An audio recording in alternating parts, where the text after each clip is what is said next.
पहला क्वेश्चन है हम्द के लग़वी मानी क्या है।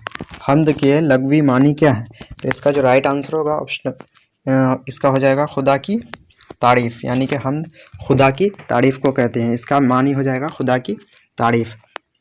चलिए आगे बढ़ते हैं। आगे है नात किसे कहते हैं। नात किसे कहते हैं, तो रसूल अकरम सल्लल्लाहु अलैहि वसल्लम की तारीफ़ को ही क्या कहा जाता है, नात कहा जाता है। रसूल अकरम सल्लल्लाहु अलैहि वसल्लम की तारीफ़ को नात कहा जाता है। अगला है मनक़बत किसे कहते हैं, तो बुज़ुर्गाने दीन और औलिया अल्लाह हज़रात की तारीफ़ व तौसीफ़ को ही क्या कहा जाता है, मनक़बत कहा जाता है। चलिए आगे बढ़ते हैं।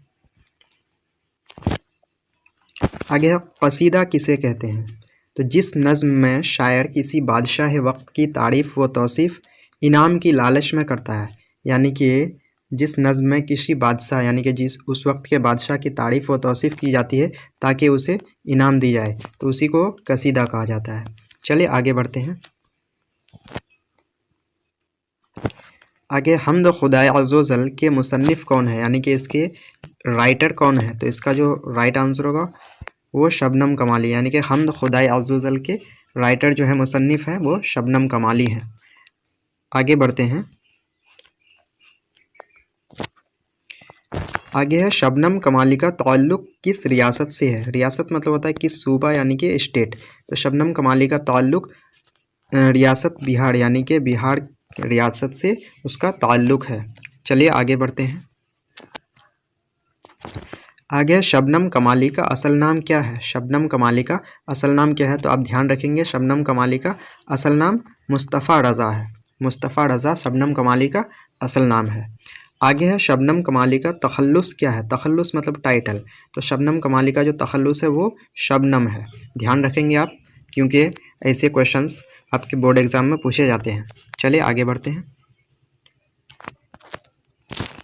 आगे है शबनम कमाली कब पैदा हुए। शबनम कमाली की पैदाइश कब हुई थी, तो ध्यान रखेंगे 22 जुलाई 1938 को शबनम कमाली पैदा हुए थे। 22 जुलाई 1938। चलिए आगे बढ़ते हैं।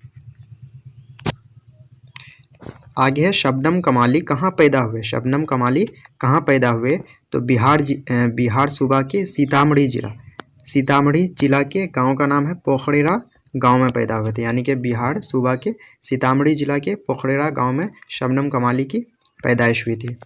अगला क्वेश्चन है शबनम कमाली का इंतकाल कब हुआ। शबनम कमाली का इंतकाल कब हुआ, तो इसका जो सही आंसर होगा वो होगा 2006 ईस्वी में, यानी कि 2006 ईस्वी में शबनम कमाली का इंतकाल हुआ था।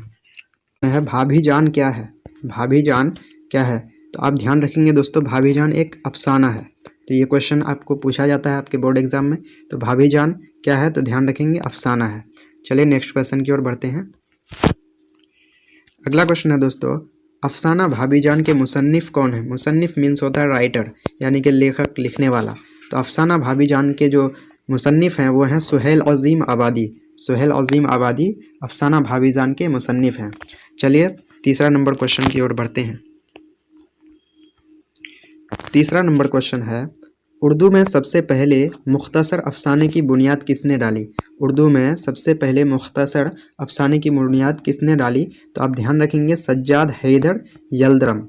सज्जाद हैदर यल्दरम ने ही उर्दू में सबसे पहले मुख्तसर अफसाने की बुनियाद डाली थी। चलिए अगला क्वेश्चन की ओर बढ़ते हैं। अगला क्वेश्चन है उर्दू का पहला अफसाना का नाम क्या था। उर्दू का जो पहला अफसाना है उसका क्या नाम था, तो ये क्वेश्चन काफ़ी इंपॉर्टेंट है आपके एग्ज़ाम के लिए। तो ये है नशे की पहली तरंग। ये नशे है, ध्यान रखेंगे नशे की पहली तरंग। तो ध्यान रखेंगे उर्दू का जो पहला अफसाना था उसका नाम था नशे की पहली तरंग। चलिए पाँचवा नंबर क्वेश्चन की ओर बढ़ते हैं। पाँचवा नंबर सवाल है उर्दू का पहला अफसाना कब शाये हुआ। उर्दू का पहला अफसाना कब शाये हुआ, यानी कि पब्लिश हुआ, कब वो छपा, तो इसका जो राइट आंसर होगा, सही आंसर होगा 1900 ईस्वी में। तो 1900 ईस्वी काफ़ी आपके एग्ज़ाम के लिए काफ़ी इंपॉर्टेंट है ये क्वेश्चन, तो ध्यान रखेंगे 1900 ईस्वी में उर्दू का पहला अफसाना शाये हुआ था। चलिए अगला सवाल की ओर बढ़ते हैं। अगला सवाल हमारे सामने है अली महमूद का अफसाना छाँव कब शाये हुआ। तो ध्यान रखेंगे अली महमूद का अफसाना का नाम क्या था, छाँव था, और ये शाये हुआ था 1904 ईस्वी में। 1904 ईस्वी में अली महमूद का अफसाना छाँव शाये हुआ था। चलिए सातवां नंबर सवाल की ओर बढ़ते हैं। 7वां नंबर सवाल कह रहा है मुंशी प्रेमचंद के अफसाने मंजर आम पर कब आने लगे। यहाँ पे लगे है, तो मुंशी प्रेमचंद का जो अफसाना था वो मंजर आम पर कब आने लगा था। तो इसका जो सही आंसर होगा 1907 ईस्वी में, यानी कि 1907 ईस्वी में मुंशी प्रेमचंद का जो अफसाना था वो मंजर आम पर लोगों के बीच आने लगा था। चलिए 8वां नंबर सवाल की ओर बढ़ते हैं। 8वां नंबर सवाल कह रहा है सुहेल अजीम आबादी का असल नाम क्या है। तो ये काफ़ी इंपॉर्टेंट क्वेश्चन है। सुहेल अजीम आबादी का जो असल नाम है वो सैयद मुजीबुर रहमान है। तो ध्यान रखेंगे, सैयद मुजीबुर रहमान सुहेल अजीम आबादी का असल नाम है। 9वां नंबर सवाल है सुहेल अजीम आबादी की पैदाइश कहाँ हुई। तो सुहेल अजीम आबादी की पैदाइश पटना में हुई। ध्यान रखेंगे आप, सुहेल अजीम आबादी की पैदाइश पटना में हुई थी। चलिए 10वां नंबर सवाल की ओर बढ़ते हैं। इससे पहले अगर आप हमारे चैनल पर नए हैं तो चैनल को सब्सक्राइब कर दें, टॉपर मिशन को, क्योंकि यहाँ पे उर्दू की पूरी तैयारी कराई जाएगी। चलिए 10वां नंबर सवाल की ओर बढ़ते हैं। 10वां नंबर सवाल है सुहेल अजीम आबादी की पैदाइश कब हुई। तो सुहेल अजीम आबादी की पैदाइश हुई थी 1911 ईस्वी में। अगला सवाल है सुहेल अजीम आबादी का ताल्लुक़ किस ख़ानदान से था। तो सुहेल अजीम आबादी एक ज़मींदार ख़ानदान से ताल्लुक़ रखते थे। चलिए अगला सवाल की ओर बढ़ते हैं। अगला सवाल काफ़ी इम्पोर्टेंट सवाल है। यहाँ पे है उनके वालिद के इंतकाल के वक्त उनका उम्र क्या था। यानी कि सुहेल अजीम आबादी के वालिद का जब इंतकाल हुआ था तो उस वक्त सुहेल अजीम आबादी का उम्र क्या था। तो ये काफ़ी इम्पोर्टेंट क्वेश्चन है। तो ये जो है 1 साल था, उस वक्त उसकी जो उम्र थी वो 1 साल थी। चलिए 13वां नंबर सवाल की ओर बढ़ते हैं। 13वां नंबर सवाल है उनका आबाई वतन कहाँ है। यानी कि जहाँ पे वो पैदा हुए थे उनका आबाई वतन वो कहाँ है। तो शाहपुर भदोल, ये गांव का नाम है शाहपुर भदोल, ये पटना जिला में पड़ता है। ध्यान रखेंगे, ये क्वेश्चन आपके लिए इम्पोर्टेंट है। चलिए 14वां नंबर सवाल की ओर बढ़ते हैं। 14वां नंबर सवाल है सुहेल अजीम आबादी ने अफसाना निगारी के साथ किसकी मुलाजमत अख्तियार की। सुहेल अजीम आबादी एक अफसाना निगार भी थे, साथ ही साथ वो क्या थे, तो ऑल इंडिया रेडियो में वो मुलाजमत यानी कि नौकरी भी करते थे। चलिए आगे की ओर बढ़ते हैं। अगला सवाल है सुहेल अजीम आबादी ने रोज़नामा उर्दू अखबार किस नाम से निकाला। सुहेल अजीम आबादी एक अखबार निकाला था जो रोज़ पब्लिश होता था, रोज़ छपता था। तो उसका जो नाम था वो साथी था। साथी नामक अखबार, उर्दू अखबार वो छापा था। तो ये काफ़ी इम्पोर्टेंट क्वेश्चन है आपके एग्ज़ाम के लिए, तो इसको आप ध्यान रखेंगे। जो साथी नामक रोज़नामा उर्दू अखबार वो निकाला था। चलिए 16वां नंबर सवाल की ओर बढ़ते हैं। 16वां नंबर सवाल है सुहेल अजीम आबादी के 3 अफसानवी मजमूए कौन कौन से हैं। सुहेल अजीम आबादी वैसे तो बहुत सारे अफसाने लिखे थे, लेकिन उनमें से जो 3 हैं वो हैं ओलाओ, 4 चेहरे और आदमी के रूप। तो काफ़ी इंपॉर्टेंट है आपके लिए। ओलाओ, 4 चेहरे और आदमी के रूप, ये 3 अफसानवी मजमूए हैं। चलिए 17वां नंबर सवाल की ओर बढ़ते हैं। 17वां नंबर सवाल कह रहा है सुहेल अजीम आबादी के एक नोवेल का नाम क्या है। सुहेल अजीम आबादी के एक नोवेल का नाम क्या है। तो सुहेल अजीम आबादी का जो एक नोवेल है उसका नाम है बेजड़ के पौधे। बेजड़ के पौधे, ये सुहेल अजीम आबादी का एक नोवेल है। तो ये सवाल काफ़ी आपके एग्ज़ाम के लिए महत्वपूर्ण है, तो इसको आप ध्यान रखेंगे। चलिए 18वां नंबर सवाल की ओर बढ़ते हैं। 18वां नंबर सवाल है सुहेल अजीम आबादी के अफसानों की तादाद कितनी है। तो ये काफ़ी इम्पोर्टेंट आपके लिए सवाल है। तो सुहेल अजीम आबादी के अफसानों की तादाद 125 है, यानी कि 125 अफसाने उन्होंने लिखे। चलिए आगे बढ़ते हैं। आगे है सुहेल अजीम आबादी का इंतकाल कब हुआ। तो पैदा लिए थे 1911 में और इंतकाल हुआ था 1980 ईस्वी में। तो आप ध्यान रखेंगे इसको। चलिए 20वां नंबर सवाल की ओर बढ़ते हैं। 20वां नंबर सवाल कह रहा है अफसाना भाभीजान का मरकज़ी किरदार कौन है। अफसाना भाभीजान का मरकज़ी किरदार कौन है। तो इसमें जो है किरदार वो रुकैया भाभी निभा रही है, यानी कि रुकैया भाभी इसका सही आंसर हो जाएगा। अगला सवाल है रुकैया भाभी कॉलेज में क्या थी। रुकैया भाभी कॉलेज में क्या थी। तो आप ध्यान रखेंगे वो एक लेक्चरर थी, यानी कि वो लेक्चरर थी। तो काफ़ी इंपॉर्टेंट क्वेश्चन है ये आपके लिए। चलिए 22वां नंबर सवाल की ओर बढ़ते हैं। 22वां नंबर सवाल कह रहा है सुहेल अजीम आबादी के अफसानों के पहले मजमुआ का नाम क्या था। सुहेल अजीम आबादी का जो अफसाना था उसका पहला जो मजमुआ था उसका नाम था चार चेहरे। तो काफ़ी इम्पोर्टेंट सवाल है यह आपके बोर्ड एग्ज़ाम के लिए।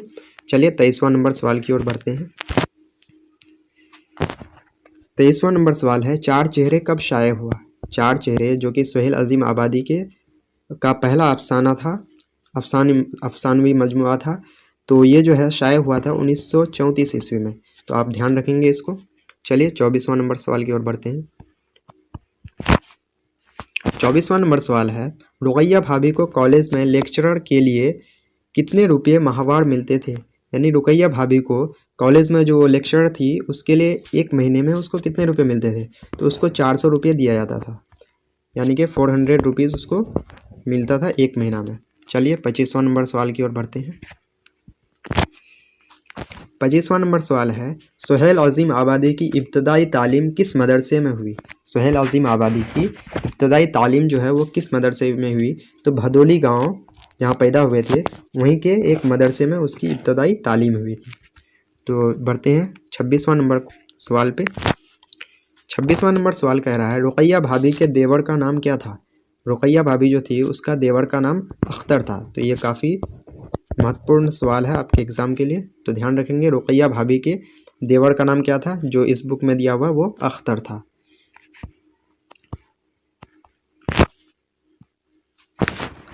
अगला सवाल है रुकैया भाभी किस लड़की की तालीम का खर्चा खुद बर्दाश्त करती थी। तो शम्मी नाम का एक लड़की थी, उसी का खर्च जो है वो रुकैया भाभी अदा करती थी क्योंकि ये काफ़ी गरीब लड़की थी। चलिए 28वां नंबर सवाल की ओर बढ़ते हैं। 28वां नंबर सवाल है रुकैया भाभी को किस चीज़ का शौक़ था। तो ये काफ़ी महत्वपूर्ण सवाल है। रुकैया भाभी को जो है वो ख़त लिखने का शौक़ था, यानी कि वो फ्री टाइम में ख़त लिखा करती थी। तो अफसाना कटी हुई शाख के मुसन्निफ़ कौन है। यानी कि अफसाना कटी हुई शाख के मुसन्निफ़ यानी राइटर कौन है। तो इसका जो सही आंसर होगा वो हो जाएगा डॉक्टर कमर जहाँ। डॉक्टर कमर जहाँ अफसाना कटी हुई शाख के मुसन्निफ़ हैं। या फिर ऐसा भी पूछा जा सकता है जो कटी हुई शाख क्या है। तो कटी हुई शाख एक अफसाना है, ध्यान रखेंगे दोस्तों। अगला सवाल है कमर जहाँ की पैदाइश कहाँ हुई। कमर जहाँ की पैदाइश कहाँ हुई। तो इसका जो सही आंसर होगा दोस्तों सूबा बिहार, यानी कि बिहार स्टेट के समस्तीपुर जिला। कौन सा जिला है दोस्तों, समस्तीपुर जिला के मर्दुम खेज गांव बुजुर्ग द्वार में हुई थी। कमर जहाँ की पैदाइश समस्तीपुर जिला के मर्दुम खेज गांव बुजुर्ग द्वार में हुई थी। तो ध्यान रखेंगे दोस्तों, ये इम्पोर्टेंट सवाल है। अगला सवाल की ओर बढ़ते हैं। अगला सवाल कह रहा है कमर जहाँ की पैदाइश कब हुई। कमर जहाँ की पैदाइश कब हुई। तो इसका जो सही आंसर होगा 1951-52 में। 1951-52 में। तो अगर आपको 1951 सिर्फ अगर ऑप्शन में दिया हुआ रहेगा तो 1951 में टिक करेंगे, ठीक है दोस्तों। या फिर ऐसा अगर दिया हुआ रहेगा 1951-52 तो इसी पे टिक करेंगे। तो ये काफ़ी इंपॉर्टेंट सवाल है, इसको आप ज़रूर ध्यान रखेंगे। अगला सवाल है कमर जहाँ के वालिद का नाम क्या है। यानी कि कमर जहाँ के पिता का नाम क्या है। तो इसका जो सही आंसर हो जाएगा दोस्तों सैयद अताउल हक। सैयद अताउल हक कमर जहाँ के वालिद का नाम है। तो काफ़ी इंपॉर्टेंट सवाल है, इसको आप ध्यान रखेंगे। चलिए अगला सवाल की ओर बढ़ते हैं।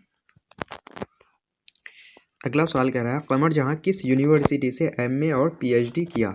यानी कमर जहाँ जो है एमए और पीएचडी किस यूनिवर्सिटी से की है। तो इसका जो सही आंसर होगा पटना यूनिवर्सिटी। यानी पटना यूनिवर्सिटी से कमर जहाँ एमए और पीएचडी की है।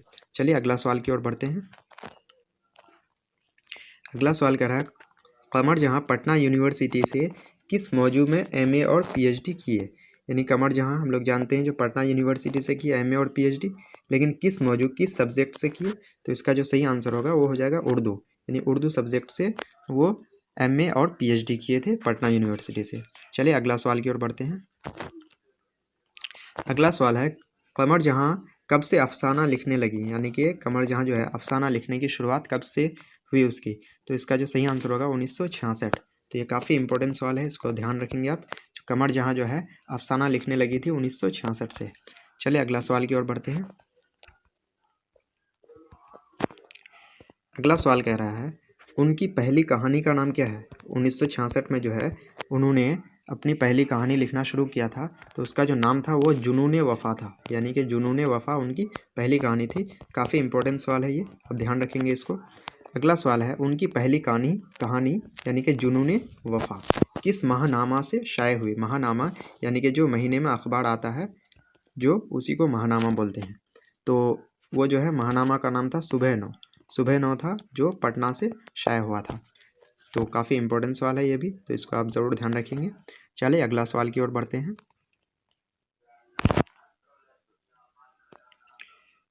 अगला सवाल कह रहा है, उनकी पहली कहानी जुनून वफ़ा कब शाये हुई?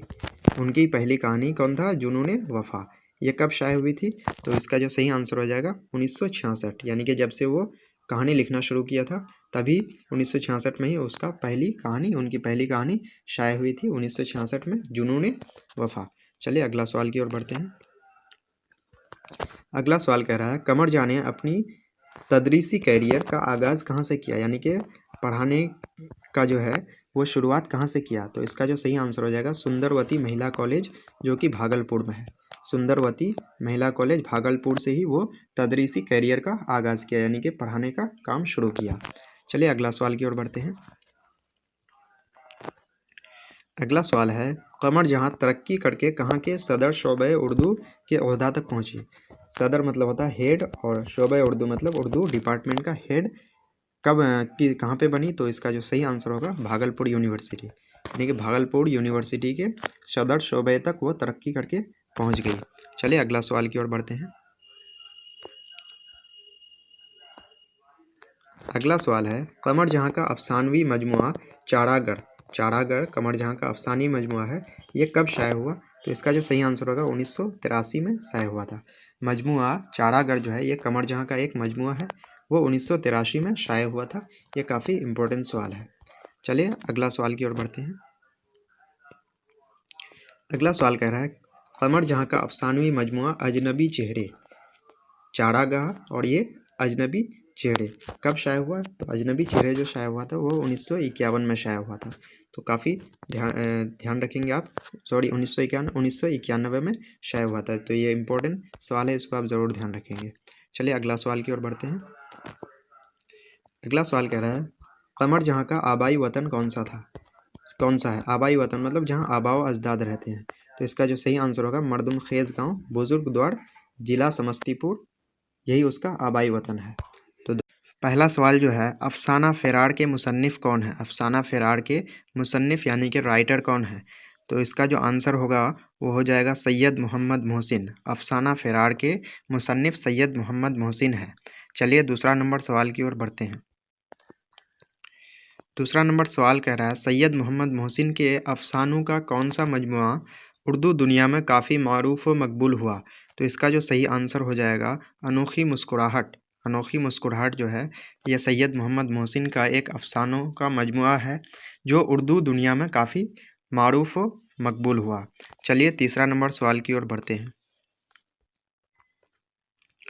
तीसरा नंबर सवाल कह रहा है, डॉक्टर मोहम्मद मोहसिन कब पैदा हुए? डॉक्टर मोहम्मद मोहसिन कब पैदा हुए? तो इसका जो सही आंसर होगा वो हो जाएगा 10 जुलाई 1910, यानी कि डॉक्टर मोहम्मद मोहसिन की पैदाइश जो हुई थी वो 10 जुलाई 1910 को हुई थी। तो ये बहुत ही इम्पोर्टेंट सवाल है, इसको आप ध्यान रखेंगे। चलिए अगला सवाल की ओर बढ़ते हैं।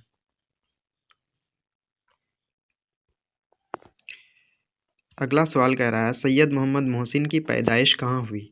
सैयद मोहम्मद मोहसिन की पैदाइश कहाँ हुई? तो इसका जो सही जवाब होगा वो हो जाएगा पटना, यानी कि सैयद मोहम्मद मोहसिन की पैदाइश हुई थी पटना में। अगला सवाल है, सैयद मोहम्मद मोहसिन के वालिद का नाम क्या था? सैयद मोहम्मद मोहसिन के वालिद का नाम सैयद मोहम्मद रशीद था। तो ये काफ़ी इम्पोर्टेंट सवाल है, तो इसको आप ज़रूर ध्यान में रखेंगे। चलिए अगला सवाल की ओर बढ़ते हैं। अगला सवाल कह रहा है, सैयद मोहम्मद मोहसिन ने मैट्रिक का इम्तिहान कब पास किया?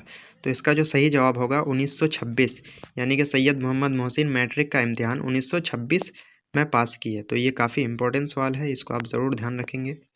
चलिए अगला नंबर सवाल की ओर बढ़ते हैं। अगला नंबर सवाल है, सैयद मोहम्मद मोहसिन मैट्रिक का इम्तिहान किस स्कूल से पास किया? तो इसका जो सही जवाब होगा राम मोहन रॉय सेकेंडरी स्कूल पटना, यानी कि इस स्कूल से सैयद मोहम्मद मोहसिन मैट्रिक का इम्तिहान पास किए थे। चलिए अगला सवाल की ओर बढ़ते हैं। अगला सवाल कह रहा है सैयद मोहम्मद मोहसिन आईए का इम्तिहान कब पास किया, यानी कि इंटर का इम्तिहान कब पास किए, तो वो हो जाएगा आंसर 1928 में आईए का इम्तिहान पास किए। चलिए अगला सवाल की ओर बढ़ते हैं। अगला सवाल है सैयद मोहम्मद मोहसिन आईए का इम्तिहान किस कॉलेज से पास किए, तो इसका जो सही जवाब होगा ऑप्शन यानी कि पटना कॉलेज। सैयद मोहम्मद मोहसिन इंटर का इम्तिहान जो है वो पटना कॉलेज से पास किए थे। तो चलिए अगला सवाल की ओर बढ़ते हैं। अगला सवाल है सैयद मोहम्मद मोहसिन बीए ऑनर्स कब किए। सैयद मोहम्मद मोहसिन यानी कि ग्रेजुएशन जिसको ऑनर्स पेपर बोलते हैं वो बीए ऑनर्स कब किए, तो इसका जो सही आंसर होगा वो हो जाएगा 1931, यानी कि 1931 में बीए ऑनर्स किए सैयद मोहम्मद मोहसिन। चलिए अगला सवाल की ओर बढ़ते हैं।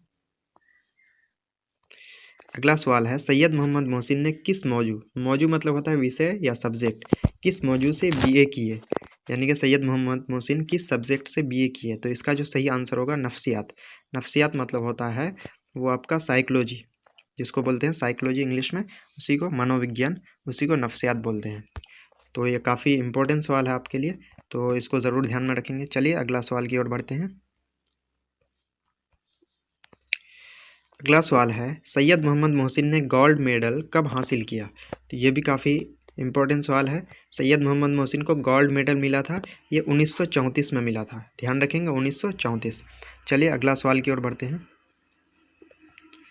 अगला सवाल कह रहा है सैयद मोहम्मद मोहसिन गोल्ड मेडल कहाँ से प्राप्त किया।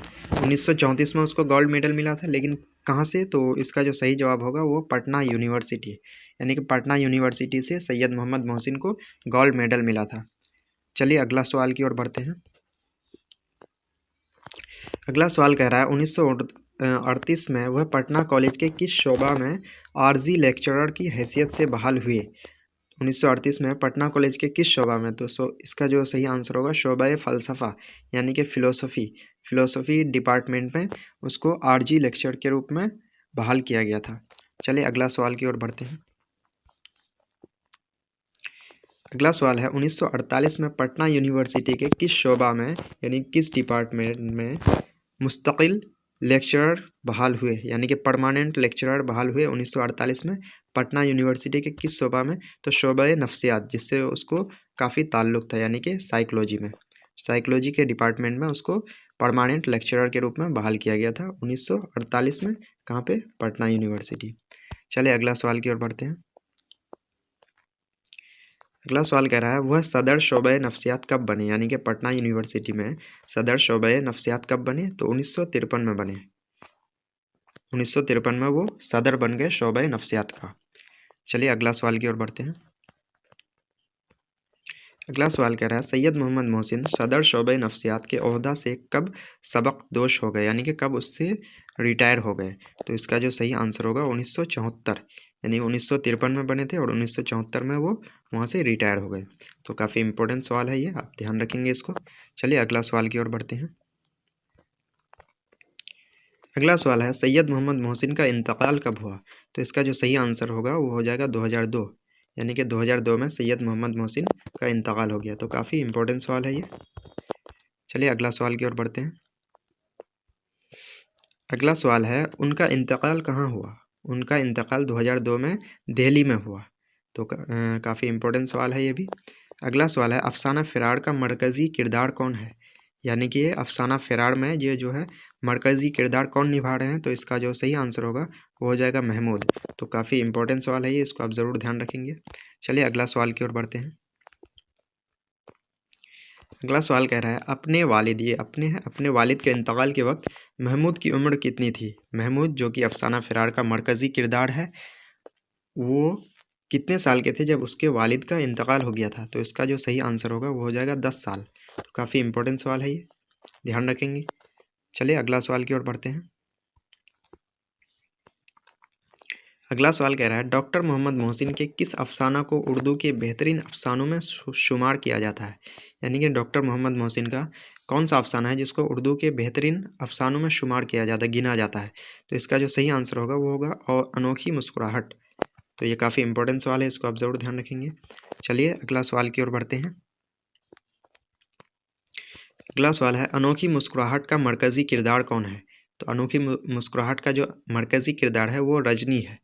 रजनी नाम का एक व्यक्ति, एक आदमी है रजनी नाम का, वही अनोखी मुस्कुराहट का मरकज़ी किरदार है। जबकि फ़िरार का मरकज़ी किरदार कौन है? वो हो जाएगा महमूद। चलिए अगला सवाल की ओर बढ़ते हैं। अगला सवाल कह रहा है, महमूद की शादी किससे हुई? महमूद की शादी किससे हुई? तो इसका जो सही आंसर होगा वो हो जाएगा ज़ुबैदा, यानी महमूद की शादी ज़ुबैदा से हुई थी। काफ़ी इंपॉर्टेंट सवाल है ये। चलिए अगला सवाल की ओर बढ़ते हैं। अगला सवाल कह रहा है, महमूद को किसका मुलाजमत मिलता है, यानी कि किस चीज़ की नौकरी मिलती है उसको?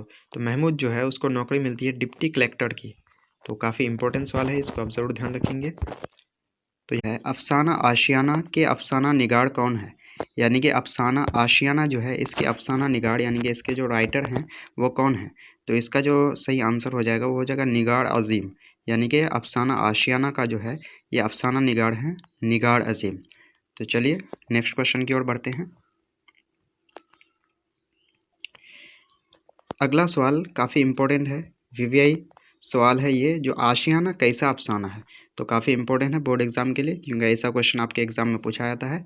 जो आशियाना कैसा अफसाना है, तो आशियाना जो है एक नफ्सियाती अफसाना है। एक कैसा अफसाना है? नफ्सियाती अफसाना। तो काफ़ी इंपॉर्टेंट क्वेश्चन है, इसको आप ज़रूर ध्यान रखेंगे। तो चलिए तीसरा नंबर सवाल की ओर बढ़ते हैं। तीसरा नंबर सवाल कह रहा है, गहन, ये घन नहीं है दोस्तों, ये गहन है, ठीक है। गहन किसका अफसानवी मजमुआ है? गहन जो है ये किसका अफसानवी मजमुआ है? तो ध्यान रखेंगे, गहन निगार अज़ीम का अफसानी मजमुआ है। निगार अज़ीम का अफसानवी मजमुआ गहन है। अगला सवाल है, अफसाना आशियाना का मरकज़ी किरदार कौन है? अफसाना आशियाना जो है इसमें मरकज़ी किरदार किसका है? तो इसमें मरकज़ी जो किरदार है वो ज़रीना का है।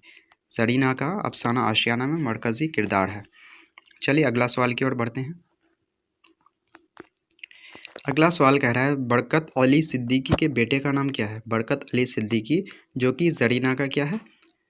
ज़रीना के वालिद हैं, सॉरी ज़रीना के शौहर हैं बरकत अली सिद्दीकी।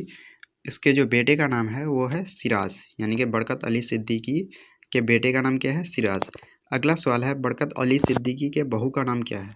तो बरकत अली सिद्दीकी के बहू का जो नाम है वो इरफाना है, यानी कि बरकत अली सिद्दीकी के बेटे का नाम हो गया सिराज और बहू का नाम इरफाना, यानी कि इरफाना का शौहर हो गया सिराज। चलिए अगला सवाल की ओर बढ़ते हैं। अगला सवाल कह रहा है, निगार अज़ीम का मजमुआ गहन कब शाये हुआ? निगार अज़ीम का मजमुआ गहन कब शाये हुआ? तो ये शाये हुआ था 1999 में। तो काफ़ी इंपॉर्टेंट क्वेश्चन है, जो मजमुआ गहन कब शाये हुआ? तो 1999 में शाये हुआ। चलिए अगला सवाल की ओर बढ़ते हैं। अगला सवाल कह रहा है, निगार अज़ीम के पहले अफसानवी मजमुए का नाम क्या है? निगार अज़ीम का जो पहला अफसानवी मजमुआ है उसका नाम है अक्स। ध्यान रखेंगे, निगार अज़ीम का पहला अफसानवी मजमुआ का नाम अक्स है। काफ़ी इंपॉर्टेंट सवाल है ये, आप ज़रूर ध्यान रखेंगे इसको। चलिए अगला सवाल की ओर बढ़ते हैं। अगला सवाल कह रहा है, निगार अज़ीम का असल नाम बताएं। तो काफ़ी इंपॉर्टेंट सवाल है ये। निगार अज़ीम का असल नाम मलिका मिहर निगार है। मलिका मिहर निगार निगार अज़ीम का असल नाम है। चलिए अगला सवाल की ओर बढ़ते हैं। अगला सवाल कह रहा है, निगार अज़ीम ने किस मौजू में MA किया? मौजू मतलब होता है सब्जेक्ट या विषय। तो निगार अज़ीम जो है वो उर्दू, ड्राइंग और पेंटिंग, यानी कि ये तीनों विषय में MA किए थे, यानी कि उर्दू में भी, ड्राइंग में भी और पेंटिंग में भी। तो काफ़ी इंपॉर्टेंट सवाल है ये। चलिए अगला सवाल की ओर बढ़ते हैं। अगला सवाल कह रहा है, सिराज के की वालिदा का नाम क्या है? सिराज के वालिद का नाम बरकत अली सिद्दीकी और इसके वालिदा का नाम ज़रीना, जो कि अफसाना आशियाना का मरकज़ी किरदार है, यानी कि सिराज की वालिदा का नाम क्या हो गया? ज़रीना। अगला क्वेश्चन है, सिराज के वालिद का नाम बताएं। तो सिराज के वालिद का नाम क्या हो गया? बरकत अली सिद्दीकी, यानी कि ज़रीना का शौहर।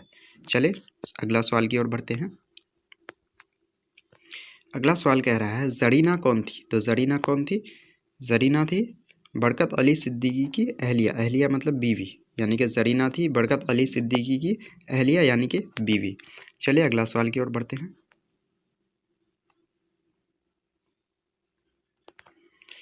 अगला सवाल कह रहा है, आमतौर से मुख्तसर किस्सा कहानी को क्या कहा जाता है? यानी कि आमतौर से जो मुख्तसर छोटा किस्सा कहानी होता है उसको क्या कहा जाता है, तो उसको अफसाना कहा जाता है। ध्यान रखेंगे, अफसाना कहा जाता है। मुख्तसर किस्सा कहानी को क्या कहा जाता है, अफसाना कहा जाता है। जैसे कि आप देख पा रहे होंगे, मुख्तसर किस्सा कहानी को क्या कहा जाता है, अफसाना कहा जाता है। तो आप ध्यान रखेंगे इस क्वेश्चन को भी। अगला सवाल है, अफसाना किसकी मुख्तसर तरीन शक्ल है। यानी अफसाना जो है किसकी मुख्तसर तरीन शक्ल यानी कि छोटी शक्ल है। तो ये फिक्शन की छोटी शक्ल है। अफसाना जो है ये फिक्शन की छोटी शक्ल है। तो काफ़ी इंपॉर्टेंट सवाल है ये, आप ज़रूर ध्यान रखेंगे इसको। चलिए अगला सवाल की ओर बढ़ते हैं। अगला सवाल है, उर्दू अफसाने की उम्र कितनी है। यानी कि उर्दू अफसाना कितना साल तक रहा। तो उर्दू अफसाना जो है इसका उम्र 1 सदी माना जाता है। यानी कि 100 सालों तक ये काफ़ी अच्छी तरीके से इसका जलवा रहा है। यानी कि उर्दू अफसाने की उम्र हो गई 1 सदी यानी कि 100 साल। चलिए अगला सवाल की ओर बढ़ते हैं। अगला सवाल कह रहा है, बरकत अली सिद्दीकी और उनकी अहलिया अपने बेटे के साथ कितने सालों तक रहे। यानी कि बरकत अली सिद्दीकी और उनकी अहलिया जो है वो अपने बेटे के यहाँ कितने सालों तक रहे। तो 2 साल तक रहे। कितने साल तक, 2 साल तक। काफ़ी इंपॉर्टेंट सवाल है ये। चलिए अगला सवाल की ओर बढ़ते हैं। अगला सवाल कह रहा है, निगाड़ अजीम के सफ़रनामा का नाम क्या है। यानी कि निगाड़ अजीम का जो सफ़रनामा है उसका क्या नाम है। तो उसका नाम जो है वो है गुर्द आवारगी। गुर्द आवारगी यानी गिर्द आवारगी जो है निगाड़ अजीम का जो है वो सफ़रनामे का नाम है गिर्द आवारगी। चलिए अगला क्वेश्चन की ओर बढ़ते हैं। तो ध्यान रखेंगे क्वेश्चन काफ़ी इंपॉर्टेंट है। चलिए नेक्स्ट क्वेश्चन की ओर बढ़ते हैं। अगला सवाल कह रहा है, निगाड़ अजीम की अफसानों का पहला मजमुआ अक्स कब शाया हुआ। जैसे कि हम लोगों ने अभी देखा, जो निगाड़ अजीम का जो अफसाना था उसका पहला मजमुआ का नाम था अक्स। वो शाया हुआ था 1990 में। तो काफ़ी इंपॉर्टेंट सवाल है, इसको आप ज़रूर ध्यान रखेंगे। 1990 में अक्स शाया हुआ था। चलिए अगला सवाल की ओर बढ़ते हैं। अगला सवाल है, निगाड़ अजीम पीएचडी की डिग्री कहाँ से हासिल की। यानी कि निगाड़ अजीम जो है वो पीएचडी की डिग्री कहाँ से उसको मिला, यानी कि किस यूनिवर्सिटी से उसको मिला। यानी कि जामिया मिल्लिया इस्लामिया से। जामिया मिल्लिया इस्लामिया से उन्होंने पीएचडी हासिल किया, यानी कि पीएचडी की डिग्री हासिल किया। होंगे निसाब में शामिल, यानी कि आपके चैप्टर में शामिल आलमी हिद्दत ये क्या है। तो आलमी हिद्दत एक मजमून है। आपकी किताब में जो शामिल है आलमी हिद्दत ये क्या है, एक मजमून है। तो काफ़ी इंपॉर्टेंट क्वेश्चन है ये, जो आलमी हिद्दत क्या है। तो मजमून अफसाना ऐसा ऑप्शन में रह सकता है, तो आपको टिक लगाना है मजमून में, यानी कि आलमी हिद्दत जो है ये एक मजमून है। चलिए अगला सवाल की ओर बढ़ते हैं। अगला सवाल कह रहा है, मजमून नवेसी का आगाज़ कहाँ से माना जाता है। यानी कि मजमून लिखने का, मजमून नवेसी का आगाज़ जो है ये फोर्ट विलियम कॉलेज के क़याम से माना जाता है। यानी कि फोर्ट विलियम कॉलेज ये जो कि कोलकाता में है उसके क़याम से, जब उसका क़याम हुआ, उसका जब स्थापना हुआ तभी से मजमून नवेसी का आगाज़ माना जाता है। चलिए अगला सवाल की ओर बढ़ते हैं। अगला सवाल कह रहा है, मजमून आलमी हिद्दत, मजमून आलमी हिद्दत कैसी मजमून है। तो ये एक साइंसी मजमून है। काफ़ी इंपॉर्टेंट क्वेश्चन है, जो मजमून आलमी हिद्दत ये कैसा मजमून है। तो आपको आंसर देना है साइंसी मजमून, यानी कि साइंस से रिलेटेड ये मजमून है, इसलिए साइंसी मजमून हो गया। अगला सवाल है, ज़ेर निसाब मजमून का मौजू क्या है। यानी कि ज़ेर निसाब जो आपके निसाब में किताब में शामिल मजमून है आलमी हिद्दत, इसका मौजू क्या है। तो ज़मीन की बढ़ती हुई हरारत या जिसको ग्लोबल वार्मिंग बोलते हैं। ज़मीन की बढ़ती हुई हरारत या ग्लोबल वार्मिंग ही ज़ेर निसाब मजमून का मौजू है, यानी कि विषय है। चलिए अगला सवाल की ओर बढ़ते हैं। अगला सवाल है, हमारा ज़मीन क्या है। तो हमारा ज़मीन एक सैयारा है जिसको इंग्लिश में प्लैनेट और हिंदी में ग्रह कहा जाता है। तो हमारा ज़मीन क्या है, एक सैयारा है, यानी कि प्लैनेट है। और जो सैटेलाइट होते हैं जैसे कि चाँद, उसको ज़ेली सैयारा बोला जाता है। तो ध्यान रखेंगे, ज़ेली सैयारा जो है वो सैटेलाइट को कहा जाता है। चलिए अगला सवाल की ओर बढ़ते हैं हम लोग। अगला सवाल कह रहा है, धान के खेतों और जानवरों के गोबर से कौन सी गैस ज़्यादा निकलती है। धान के खेतों और जानवर के गोबर से जो है वो मीथेन गैस ज़्यादा निकलती है। मीथेन गैस जो है यानी कि CH4 जिसका फॉर्मूला होता है वो धान के खेतों और जानवरों के गोबर से ज़्यादा निकलती है। तो काफ़ी इंपॉर्टेंट सवाल है, इसको आप ज़रूर ध्यान रखेंगे। चलिए अगला सवाल की ओर बढ़ते हैं। अगला सवाल कह रहा है ग्लोबल वार्मिंग कैसा मसला है। तो आपके बोर्ड एग्जाम में ये पूछा भी जा चुका है। ग्लोबल वार्मिंग जो है एक संगीन आलमी मसला है, यानी कि पूरी दुनिया के लिए मसला है, इसलिए आलमी मसला हो गया और काफ़ी संगीन मसला है। तो काफ़ी इंपॉर्टेंट क्वेश्चन ये भी है, इसको आप ज़रूर ध्यान रखेंगे। अगला सवाल की ओर बढ़ते हैं। अगला सवाल है कार्बन डाइऑक्साइड गैस में पहले से कितना इजाफा हुआ है, यानी कि कितना इसमें बढ़ोतरी हुआ है पहले से कार्बन डाइऑक्साइड में। तो इसको आप ज़रूर ध्यान रखेंगे 31%, यानी कि 31%, 31% का इजाफा हुआ है कार्बन डाइऑक्साइड गैस में पहले से। चलिए अगला सवाल की ओर बढ़ते हैं। अगला सवाल है मीथेन गैस में कितना इजाफा हुआ है। कार्बन डाइऑक्साइड में 31% का इजाफा हुआ है और मीथेन गैस में 149% का इजाफा हुआ है। काफ़ी इंपॉर्टेंट सवाल है। मीथेन गैस में पहले से 149% का इजाफा हो गया है। चलिए अगला सवाल की ओर बढ़ते हैं। अगला सवाल है हमारी ज़मीन का दर्जे हरारत पिछले 100 वर्षों में कितना बढ़ गया है, यानी कि एक सदी में कितना बढ़ गया है। तो 0.75 डिग्री सेल्सियस बढ़ गया है दर्जे हरारत, यानी कि टेम्परेचर, तापमान। चलिए अगला सवाल की ओर बढ़ते हैं। अगला सवाल है क्योटो में ग्लोबल वार्मिंग पर कॉन्फ्रेंस कब हुई थी। तो 2007 में हुई थी, ध्यान रखेंगे इसको। क्योटो में जो है वो ग्लोबल वार्मिंग पर कॉन्फ्रेंस जो हुई थी वो 2007 में हुई थी। चलिए अगला सवाल की ओर बढ़ते हैं। अगला सवाल है बाल विज्ञान कांग्रेस 2008 में भारत के किस शहर में मुनाकिद हुआ। तो बाल विज्ञान कांग्रेस जो है वो 2008 में भारत के नागालैंड राज्य के दीमापुर शहर में हुआ था। ध्यान रखेंगे, काफ़ी इंपॉर्टेंट सवाल है। बाल विज्ञान कांग्रेस कब हुआ था? 2008 में। कहाँ पे हुआ था? नागालैंड के दीमापुर शहर में। चलिए अगला सवाल की ओर बढ़ते हैं। अगला सवाल है बाल विज्ञान कांग्रेस 2008 में कब से कब तक हुआ। तो 27 दिसंबर से 31 दिसंबर तक यह चला था, यानी कि टोटल 5 दिन चला था। चलिए अगला सवाल की ओर बढ़ते हैं। अगला सवाल है बाल विज्ञान कांग्रेस कितने दिनों तक मुनाकिद हुआ। तो ये 5 दिनों तक, 27 दिसंबर से 31 दिसंबर तक 5 दिनों तक ये मुनाकिद हुआ था, यानी कि चला था। तो काफ़ी इंपॉर्टेंट सवाल है ये। चलिए अगला सवाल की ओर बढ़ते हैं। अगला सवाल है बाल विज्ञान कांग्रेस में मेहमानान खुसूसी कौन थे, यानी कि बाल विज्ञान कांग्रेस का जो है चीफ गेस्ट मेहमान खुसूसी कौन थे। तो जनाब APJ अब्दुल कलाम, जो कि एक साइंसदान भी थे और राष्ट्रपति भी थे हमारे देश के, जनाब APJ अब्दुल कलाम। चलिए अगला सवाल की ओर बढ़ते हैं। इस 5 रोज़ा कांग्रेस के क्या मौज़ूआत थे, यानी कि विषय क्या थे। तो इसका विषय जो थे, 2 ही विषय थे, एक पोल्यूशन और दूसरा ग्लोबल वार्मिंग। 2 विषय थे, एक पोल्यूशन और दूसरा ग्लोबल वार्मिंग। तो काफ़ी इंपॉर्टेंट सवाल है, इसको आप ज़रूर ध्यान रखेंगे। चलिए अगला सवाल की ओर बढ़ते हैं। अगला सवाल है इस कांग्रेस यानी कि बाल विज्ञान कांग्रेस में 32 सूबों, ध्यान रखेंगे 32 सूबों और मरकज़ी हुकूमत के मखसूस खित्तों से कितने तलबा और तालिबात को शिरकत करने का मौका दिया गया। तो कितने तलबा और तालिबात हिस्सा लिए थे? 556। ध्यान रखेंगे 556 तलबा व तालिबात को शिरकत करने का मौका दिया गया था। चलिए अगला सवाल की ओर बढ़ते हैं। अगला सवाल है इस कांग्रेस में कितने असातिज़ा ने हिस्सा लिया। तो इस कांग्रेस में टोटल 165 असातिज़ा हिस्सा लिए। काफ़ी इंपॉर्टेंट सवाल है, इसमें 165 असातिज़ा ने हिस्सा। पहला क्वेश्चन कह रहा है शामिल निसाब, यानी कि आपके किताब में मजमून है एक रिया नाम से मजमून है, उसके मजमून निगार कौन है, यानी कि इस मजमून को लिखे कौन है। तो इसका जो मजमून निगार है वह है सर सैयद अहमद ख़ान। तो आप ध्यान रखेंगे मजमून रिया के जो हैं सर सैयद अहमद ख़ान क्या है? मजमून निगार हैं। तो ध्यान रखेंगे ये जो रिया है ये क्या है? एक मजमून है, ध्यान रखेंगे इसको। चलिए अगला सवाल की ओर बढ़ते हैं। अगला सवाल कह रहा है सर सैयद अहमद ख़ान की पैदाइश कब हुई। सर सैयद अहमद ख़ान की पैदाइश कब हुई। तो उसका जो पैदाइश हुआ था वो 1817 में हुआ था। तो ध्यान रखिएगा 1817 में सर सैयद अहमद ख़ान की पैदाइश हुई। काफ़ी इंपॉर्टेंट क्वेश्चन है ये। अगला सवाल है सर सैयद अहमद ख़ान की पैदाइश कहाँ हुई।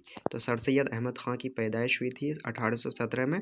कहाँ पे हुई थी? तो दिल्ली में हुई थी। ध्यान रखेंगे दिल्ली में सर सैयद अहमद ख़ान की पैदाइश हुई थी। चलिए अगला सवाल की ओर बढ़ते हैं। अगला सवाल कह रहा है सर सैयद अहमद ख़ान के वालिद का नाम क्या था। तो काफ़ी इम्पोर्टेंट सवाल है ये। सर सैयद अहमद ख़ान के वालिद का जो नाम था वो मीर मुत्तकी था। मीर मुत्तकी सर सैयद ख़ान के अहमद ख़ान के वालिद का नाम था मीर मुत्तकी। अगला सवाल है सर सैयद अहमद ख़ान के वालिदा का नाम, वालिदा मतलब उसके माता यानी कि अम्मी का नाम क्या था? तो अम्मी का जो नाम था वो अजीज़ुन्निसा बेगम था, यानी कि अजीज़ुन्निसा बेगम सर सैयद अहमद ख़ान के वालिदा का नाम था, यानी कि अम्मी का नाम था। तो काफ़ी इंपॉर्टेंट क्वेश्चन है ये भी, ध्यान रखेंगे आप। चलिए अगला सवाल की ओर बढ़ते हैं। अगला सवाल कह रहा है सर सैयद अहमद ख़ान की तालीम व तरबियत किसके ज़ेर साया हुई? यानी कि सर सैयद अहमद ख़ान की जो है तालीम व तरबियत किसके अंडर में हुई थी, किसके गाइडेंस में हुई थी? तो उसके वालिदा के यानी कि अजीज़ुन्निसा बेगम के ही ज़ेर साया में हुई थी सर सैयद अहमद ख़ान की तालीम व तरबियत। चलिए अगला सवाल की ओर बढ़ते हैं। अगला सवाल काफ़ी इंपॉर्टेंट सवाल है। अगला सवाल कह रहा है सर सैयद ने गाज़ीपुर में अंजुमन साइंटिफिक सोसाइटी कब कायम किया? सर सैयद अहमद ख़ान ने गाज़ीपुर में अंजुमन साइंटिफिक सोसाइटी कब कायम किया? तो इसका जो कायम किया थे वो 1862 ईस्वी में, यानी कि 1862 में सर सैयद ख़ान कहाँ पे किए थे? गाज़ीपुर में अंजुमन साइंटिफिक सोसाइटी का क़याम किए थे। चले अगला सवाल की ओर बढ़ते हैं। अगला सवाल कह रहा है सर सैयद अहमद ख़ान इंग्लिस्तान जिसको इंग्लैंड बोला जाता है, इंग्लैंड कब गए थे? तो 1869 में, यानी 1869 में सर सैयद अहमद ख़ान इंग्लिस्तान यानी कि इंग्लैंड गए थे। तो काफ़ी इंपॉर्टेंट सवाल है ये भी। चलिए अगला सवाल की ओर बढ़ते हैं। अगला सवाल देख लेते हैं क्या कह रहा है। सर सैयद अहमद ख़ान वतन वापसी के बाद किस नाम से एक रिसाला जारी किया? सर सैयद अहमद ख़ान जब इंग्लैंड से यानी कि इंग्लिस्तान से लौटे, इंडिया लौटे, तो उसने किस नाम से एक रिसाला जारी किया? तो इस रिसाले का जो नाम था वो तहज़ीबुल अखलाक नाम था। तो काफ़ी इंपॉर्टेंट सवाल है ये, तहज़ीबुल अखलाक नाम से एक रिसाला जारी किया था। चलिए अगला सवाल की ओर बढ़ते हैं। अगला सवाल कह रहा है सर सैयद ने अलीगढ़ में किस नाम से एक स्कूल खोला? सर सैयद ने अलीगढ़ में किस नाम से एक स्कूल खोला? तो उस स्कूल का जो नाम था मदरसतुल इस्लाम था। मदरसतुल इस्लाम से नाम से एक स्कूल खोला था। चलिए अगला सवाल की ओर बढ़ते हैं। अगला सवाल कह रहा है मदरसतुल इस्लाम कब कायम किया गया? तो 1875 में मदरसतुल इस्लाम कायम किया गया था। काफ़ी इंपॉर्टेंट सवाल है ये, 1875 में मदरसतुल इस्लाम कायम किया गया था। चलिए अगला सवाल की ओर बढ़ते हैं। अगला सवाल कह रहा है मदरसतुल इस्लाम कब तरक्की करके मोहम्मदन एंग्लो ओरिएंटल कॉलेज बन गया? यानी कि मदरसतुल इस्लाम जो कि 1875 में कायम किया गया था, कब तरक्की करके मोहम्मदन एंग्लो ओरिएंटल कॉलेज बन गया? तो 1878 में, यानी कि 3 साल बाद वो मोहम्मदन एंग्लो ओरिएंटल कॉलेज बन गया था। तो ध्यान रखेंगे 1878 में। चलिए अगला सवाल की ओर बढ़ते हैं। अगला सवाल आपके स्क्रीन पे जैसा कि देख पा रहे होंगे, काफ़ी इंपॉर्टेंट सवाल है। जो मोहम्मदन है एंग्लो ओरिएंटल कॉलेज अलीगढ़ मुस्लिम यूनिवर्सिटी में कब तब्दील हो गया? यानी कि मोहम्मदन एंग्लो ओरिएंटल कॉलेज ही अलीगढ़ मुस्लिम यूनिवर्सिटी में बदल गया। कब बदला? तो 1920 ईस्वी में। काफ़ी इंपॉर्टेंट सवाल है ये। 1920 ईस्वी में मोहम्मदन एंग्लो ओरिएंटल कॉलेज ये अलीगढ़ मुस्लिम यूनिवर्सिटी में तब्दील हो गया था। तो इस चीज़ को आप ज़रूर ध्यान रखेंगे, 1920 में। चलिए अगला सवाल की ओर बढ़ते हैं। अगला सवाल कह रहा है सर सैयद को सर का खिताब बरतानवी हुकूमत की तरफ से कब मिला? बरतानवी मतलब होता है ब्रिटिश, यानी कि अंग्रेज़ सरकार की तरफ से सर सैयद अहमद ख़ान को सर का खिताब कब मिला था? तो सर का जो खिताब मिला था 1878 ईस्वी में मिला था, यानी कि 1878 में सर सैयद अहमद ख़ान को बरतानवी हुकूमत से यानी कि इंग्लिश हुकूमत से सर का खिताब मिला था। चलिए अगला सवाल की ओर बढ़ते हैं। अगला सवाल क्या कह रहा है? अगला सवाल कह रहा है सर सैयद की तसानीफ़ का नाम बताएं। सर सैयद की तसानीफ़ का नाम, तो तसानीफ़ का जो नाम है आसार सनादीद है, एक है खुतबात अहमदिया और एक है असबाब बगावत हिंद। तो ये सारे उसके तसानीफ़ हैं। तो ध्यान रखेंगे आप, काफ़ी इंपॉर्टेंट सवाल है ये भी। चलिए अगला सवाल की ओर बढ़ते हैं। अगला सवाल कह रहा है सर सैयद अहमद ख़ान का इंतकाल कब हुआ? तो सर सैयद अहमद ख़ान का जो इंतकाल हुआ था 1898 ईस्वी में हुआ था, 1898 में। तो काफ़ी इंपॉर्टेंट सवाल है ये भी, तो आप इसको ज़रूर ध्यान रखेंगे। चलिए अगला सवाल की ओर बढ़ते हैं। अगला सवाल जैसा कि देख पा रहे होंगे, सर सैयद अहमद ख़ान का इंतकाल कब हुआ? यानी कि सर सैयद अहमद ख़ान का इंतकाल कहाँ हुआ? तो अलीगढ़ में हुआ था। ध्यान रखेंगे, अलीगढ़ में सर सैयद अहमद ख़ान का इंतकाल हुआ था। अगला सवाल है सर सैयद किस कंपनी में मुलाजमत अख्तियार की, यानी कि सर सैयद अहमद ख़ान जो है किस कंपनी में नौकरी की है। तो ईस्ट इंडिया कंपनी, जैसा कि हम लोग जानते हैं ईस्ट इंडिया कंपनी के बारे में, तो ईस्ट इंडिया कंपनी में ही सर सैयद अहमद ख़ान क्या किए थे, मुलाजमत यानी कि नौकरी किए थे। पढ़े होंगे आप मजमून अदब की पहचान। तो अदब की पहचान क्या है, एक मजमून है कि मजमून निगार कौन है। तो अदब की पहचान मजमून जो है, इसके मजमून निगार का नाम है डॉक्टर अब्दुल मुगनी। डॉक्टर अब्दुल मुगनी अदब की पहचान के मजमून निगार हैं। चलिए अगला क्वेश्चन की ओर बढ़ते हैं। अगला क्वेश्चन कह रहा है डॉक्टर अब्दुल मुगनी की पैदाइश कब हुई। डॉक्टर अब्दुल मुगनी की पैदाइश कब हुई। तो 1934 में, 1934 में डॉक्टर अब्दुल मुगनी की पैदाइश हुई। तो काफ़ी इम्पोर्टेंट सवाल है, इसको ज़रूर ध्यान रखेंगे। चलिए अगला सवाल की ओर बढ़ते हैं। अगला सवाल कह रहा है अब्दुल मुगनी की पैदाइश कहाँ हुई। अब्दुल मुगनी की पैदाइश हुई थी औरंगाबाद ज़िला, बिहार, यानी कि बिहार सूबा के औरंगाबाद ज़िले में। औरंगाबाद किसका नाम है, ज़िला का नाम है। तो औरंगाबाद ज़िला में हुआ था, जो कि बिहार राज्य में पड़ता है। तो अब्दुल मुगनी की पैदाइश कहाँ हुई, औरंगाबाद ज़िला में। चलिए अगला सवाल की ओर बढ़ते हैं। अगला सवाल जैसा कि देख पा रहे होंगे आप, अब्दुल मुगनी के वालिद का नाम क्या है। तो अब्दुल मुगनी के वालिद का जो नाम था वो मौलाना अब्दुल रऊफ़ था। मौलाना अब्दुल रऊफ़ अब्दुल मुगनी के वालिद का नाम था। तो काफ़ी इंपॉर्टेंट सवाल है ये, इसको आप ज़रूर ध्यान रखेंगे। अगला सवाल कह रहा है उनके वालिद क्या थे, यानी कि डॉक्टर अब्दुल मुगनी के वालिद क्या थे। तो जैसे कि यहाँ देख पा रहे मौलाना अब्दुल रऊफ़, तो मौलाना थे यानी कि आलिम दीन थे। चलिए अगला सवाल की ओर बढ़ते हैं। अगला सवाल कह रहा है अब्दुल मुगनी आलिम की सनद कहाँ से हासिल की, यानी कि किस मदरसे से अब्दुल मुगनी आलिम की सनद हासिल की, यानी कि आलिम की डिग्री हासिल की। तो आलिम की डिग्री मदरसा शमसुल हुदा जो कि पटना में है। मदरसा शमसुल हुदा जो कि पटना में है, उसी मदरसे से डॉक्टर अब्दुल मुगनी आलिम की सनद यानी डिग्री हासिल की। तो काफ़ी इंपॉर्टेंट सवाल है ये। अगला सवाल की ओर बढ़ते हैं।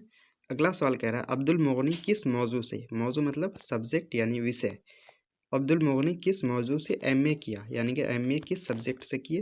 तो अंग्रेज़ी से अब्दुल मुगनी एमए किए, यानी कि अंग्रेज़ी सब्जेक्ट से। तो काफ़ी इंपॉर्टेंट सवाल है। चलिए अगला सवाल की ओर बढ़ते हैं। अगला सवाल क्या है अब्दुल मुगनी अंग्रेज़ी के लेक्चरर की हैसियत से किस कॉलेज में तकर्रुर हुए, यानी कि अब्दुल मुगनी जो है अंग्रेज़ी के लेक्चरर की हैसियत से किस कॉलेज में तकर्रुर हुए थे। तो पटना कॉलेज में। इसका जो राइट आंसर हो जाएगा पटना कॉलेज हो जाएगा। चलिए अगला सवाल की ओर बढ़ते हैं। अगला सवाल क्या है अब्दुल मुगनी किस कॉलेज के प्रोफेसर बने।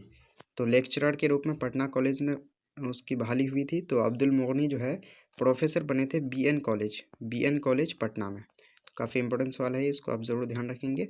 चलिए अगला सवाल की ओर बढ़ते हैं। अगला सवाल कह रहा है अब्दुल मुगनी किस यूनिवर्सिटी के वाइस चांसलर हुए, यानी अब्दुल मुगनी जो है किस यूनिवर्सिटी के वाइस चांसलर बने थे।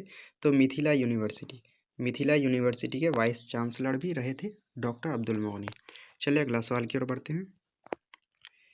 अगला सवाल कह रहा है लफ्ज़ तनकीद के क्या माने हैं। लफ्ज़ जो तनकीद है इसके क्या माने हैं। तो इसके माने होते हैं खड़े खोटे का परख करना। खड़े खोटे का परख करना ही लफ्ज़ तनकीद के मानी होते हैं। तो चलिए अगला सवाल की ओर बढ़ते हैं। अगला सवाल जैसा कि आप देख पा रहे होंगे अब्दुल मुगनी ने तनकीद व तहक़ीक़ से मुतल्लिक़ तकरीबन कितनी किताबें लिखी, यानी कि अब्दुल मुगनी तनकीद और तहक़ीक़ से मुतल्लिक़ लगभग तकरीबन कितनी किताबें लिखी थी। तो 20 किताबें। ध्यान रखेंगे, काफ़ी इंपॉर्टेंट सवाल है। जो तकरीबन 20 किताबें उन्होंने तनकीद और तहक़ीक़ से मुतल्लिक़ लिखे थे। चलिए अगला सवाल की ओर बढ़ते हैं। अगला सवाल कह रहा है अब्दुल मुगनी का ख़ास मौजू क्या रहा। अब्दुल मुगनी का जो ख़ास मौजू वो इक़बाल था। इक़बाल यानी कि अब्दुल मुगनी का ख़ास मौजू रहा। चलिए अगला सवाल की ओर बढ़ते हैं। अगला सवाल कह रहा है डॉक्टर अब्दुल मुगनी अपनी मुलाजमत यानी कि नौकरी का आगाज़ किस कॉलेज से किया। तो डॉक्टर अब्दुल मुगनी जो है अपनी नौकरी यानी मुलाजमत का जो आगाज़ किए थे वो पटना कॉलेज से किए थे। तो ध्यान रखेंगे पटना कॉलेज से उन्होंने अपनी मुलाजमत का आगाज़ किया। चलिए अगला सवाल की ओर बढ़ते हैं। अगला सवाल कह रहा है ज़ेरे निसाब मजमून यानी कि आपके बुक में जो मजमून दिया हुआ है अदब की पहचान, ये कैसा मजमून है? तो ये एक तनकीदी मजमून है। तो काफ़ी इंपॉर्टेंट सवाल है, कैसा मजमून है ये एक तनकीदी मजमून है। तो आपको बोर्ड एग्जाम में पूछा जा सकता है जो अदब की पहचान कैसा मजमून है, तो आपको जो ऑप्शन रहेगा तनकीदी मजमून, तो उसी पे टिक लगाना है। चलिए अगला सवाल की ओर बढ़ते हैं। अगला सवाल कह रहा है अब्दुल मुगनी की वफ़ात कब हुई? अब्दुल मुगनी का इंतकाल कब हुआ? तो अब्दुल मुगनी का इंतकाल हुआ था 5 सितंबर यानी 5 सितंबर 2006 ईस्वी में। 5 सितंबर 2006 में अब्दुल मुगनी की वफ़ात हुई थी। चलिए अगला सवाल की ओर बढ़ते हैं। अगला सवाल कह रहा है अब्दुल मुगनी की वफ़ात कहाँ हुई? तो अब्दुल मुगनी की वफ़ात हुई थी पटना में। तो ध्यान रखेंगे। चलिए अगला सवाल की ओर बढ़ते हैं। अगला सवाल कह रहा है उर्दू की तनकीद का आगाज़ अल्ताफ़ हुसैन हाली की किस किताब से समझना चाहिए? यानी उर्दू की जो है तनकीद का आगाज़ अल्ताफ़ हुसैन हाली के किस किताब से समझना चाहिए? तो किताब का नाम है मुक़द्दमाए शेर व शायरी। मुक़द्दमाए शेर व शायरी, इसी किताब से उर्दू की तनकीद की शुरुआत समझना चाहिए, जो कि अल्ताफ़ हुसैन हाली का किताब है। चलिए अगला सवाल की ओर बढ़ते हैं। अगला सवाल कह रहा है सूबे बिहार के तनकीद निगारों में पहला नाम किसका आता है? यानी सूबा बिहार का जो तनकीद निगार है उसमें से पहला नाम जो आता है वो है कलीमुद्दीन अहमद। यानी कि पहला स्थान जो आता है वह है कलीमुद्दीन अहमद, यानी कलीमुद्दीन अहमद का ही तनकीद निगारों में पहला स्थान आता है बिहार में। चलिए अगला सवाल की ओर बढ़ते हैं। अगला सवाल कह रहा है डॉक्टर अब्दुल मुगनी की किताबों के नाम लिखिए। तो डॉक्टर अब्दुल मुगनी के किताबों के नाम जो है वो जादा एतदाल है, नुक्ते नज़र है, मेयार व इक़दार है, तश्कील जदीद है और इक़बाल और आलमी अदब।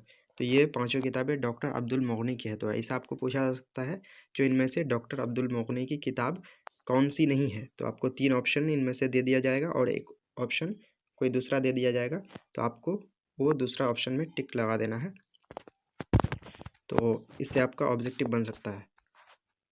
पहला सवाल कह रहा है हिंदुस्तानी आइन के मेअम्मार कौन है?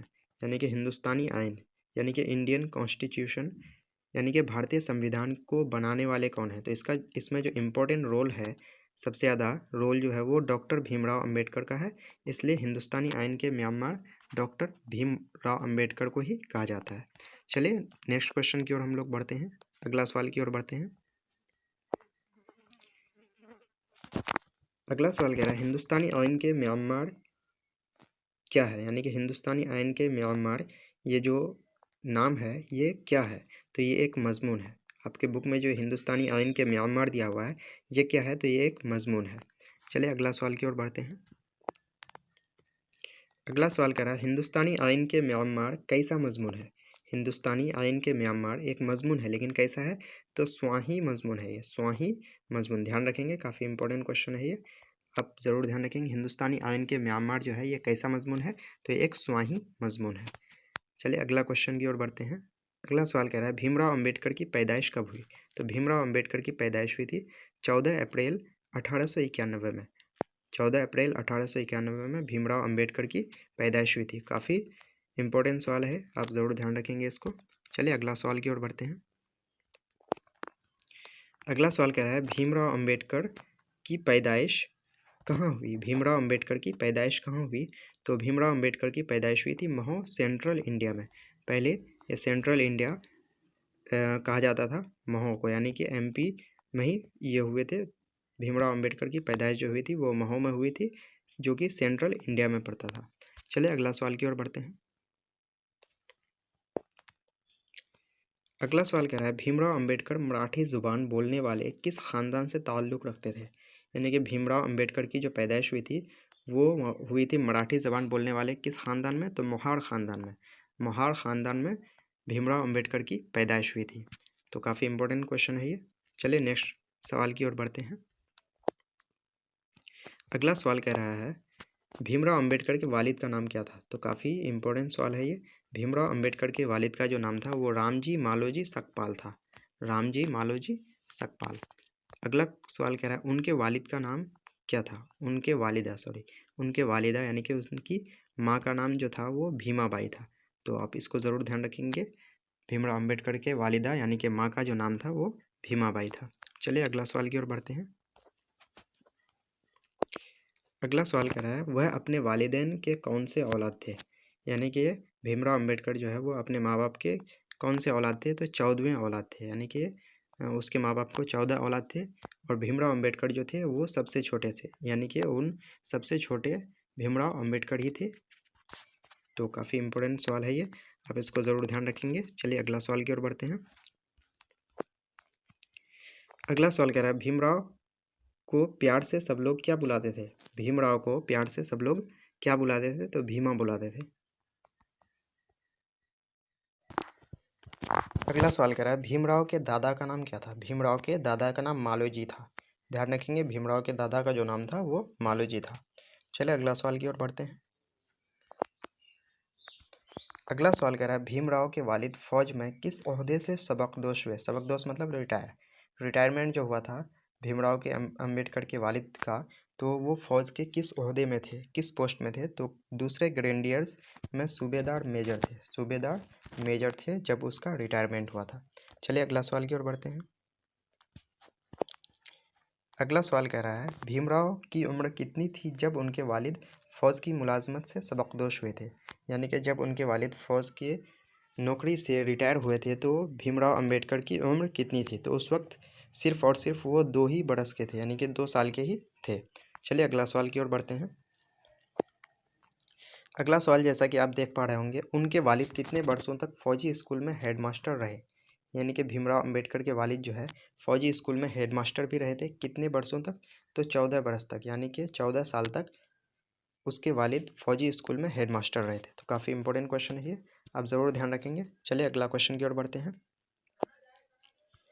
अगला क्वेश्चन कह रहा है भीमराव की माँ के इंतकाल के वक्त उनकी उम्र कितनी थी, भीमराव अंबेडकर की माँ का जब इंतकाल हुआ था तो उस वक्त भीमराव की उम्र कितनी थी, तो सिर्फ और सिर्फ 6 साल था, 6 साल ही उसकी उम्र थी। तो काफ़ी इंपॉर्टेंट सवाल है ये, आप ध्यान रखेंगे ज़रूर इसको। चलिए अगला सवाल की ओर बढ़ते हैं। अगला सवाल है भीमराव को दूसरा सरनेम क्या मिला, दूसरा सरनेम पहला तो सकपाल मिला था, दूसरा सरनेम मिला था अम्बा वाडेकर, जिसको शॉर्ट में उन्होंने सहूलियत के लिए अंबेडकर लिखे, तो अम्बा वाडेकर ही मिला था भीमराव अंबेडकर को दूसरा सरनेम, और अम्बा वाडेकर से ही अंबेडकर शब्द निकला। चलिए अगला सवाल की ओर बढ़ते हैं। अगला सवाल कह रहा है भीमराव अंबेडकर मैट्रिक का इम्तिहान कब पास किए, तो भीमराव अंबेडकर जो है मैट्रिक का इम्तिहान 1908 में पास किए थे, 1908 में भीमराव अंबेडकर मैट्रिक का इम्तिहान पास किए थे। तो काफ़ी इंपॉर्टेंट क्वेश्चन है ये। चलिए नेक्स्ट क्वेश्चन की ओर बढ़ते हैं। नेक्स्ट क्वेश्चन कह रहा है भीमराव मैट्रिक का इम्तिहान किस स्कूल से पास किए, भीमराव जो है वो मैट्रिक का इम्तिहान 1908 में किस स्कूल से पास किए थे, तो Elphinstone high school, Elphinstone high school से ही भीमराव अंबेडकर मैट्रिक का इम्तिहान पास किए थे। चलिए अगला सवाल की ओर बढ़ते हैं। अगला सवाल है भीमराव 1912 में, भीमराव अंबेडकर 1912 में किस कॉलेज से बीए की डिग्री हासिल की, तो ध्यान रखेंगे बीए की डिग्री 1912 में वो हासिल किए थे, और एल्फिस्टन कॉलेज यानी कि जिस हाई स्कूल से वो मैट्रिक का इम्तिहान पास किए थे उसी हाई स्कूल के कॉलेज में यानी एल्फिस्टन कॉलेज से ही वो बीए की डिग्री भी हासिल किए। चलिए अगला सवाल की ओर बढ़ते हैं। अगला सवाल कह रहा है उन्होंने कोलंबिया यूनिवर्सिटी से किस मौजू में एमए पास किया, तो उन्होंने कोलंबिया यूनिवर्सिटी जो कि अमेरिका में है इसमें किस विषय से एमए पास किया था, तो उन्होंने मुआशियात जिसको इकोनॉमिक्स बोलते हैं इसी सब्जेक्ट से उन्होंने एमए पास किया था, कहाँ से, कोलंबिया यूनिवर्सिटी से जो कि अमेरिका में है। अगला सवाल कह रहा है भीमराव पीएचडी की डिग्री कब हासिल की, भीमराव जो है वो पीएचडी की डिग्री कब हासिल किए, तो 1916 में, 1916 में भीमराव पीएचडी की डिग्री हासिल किए। तो काफ़ी इंपॉर्टेंट क्वेश्चन है ये, आप ज़रूर ध्यान रखेंगे इसको। चलिए नेक्स्ट सवाल की ओर बढ़ते हैं।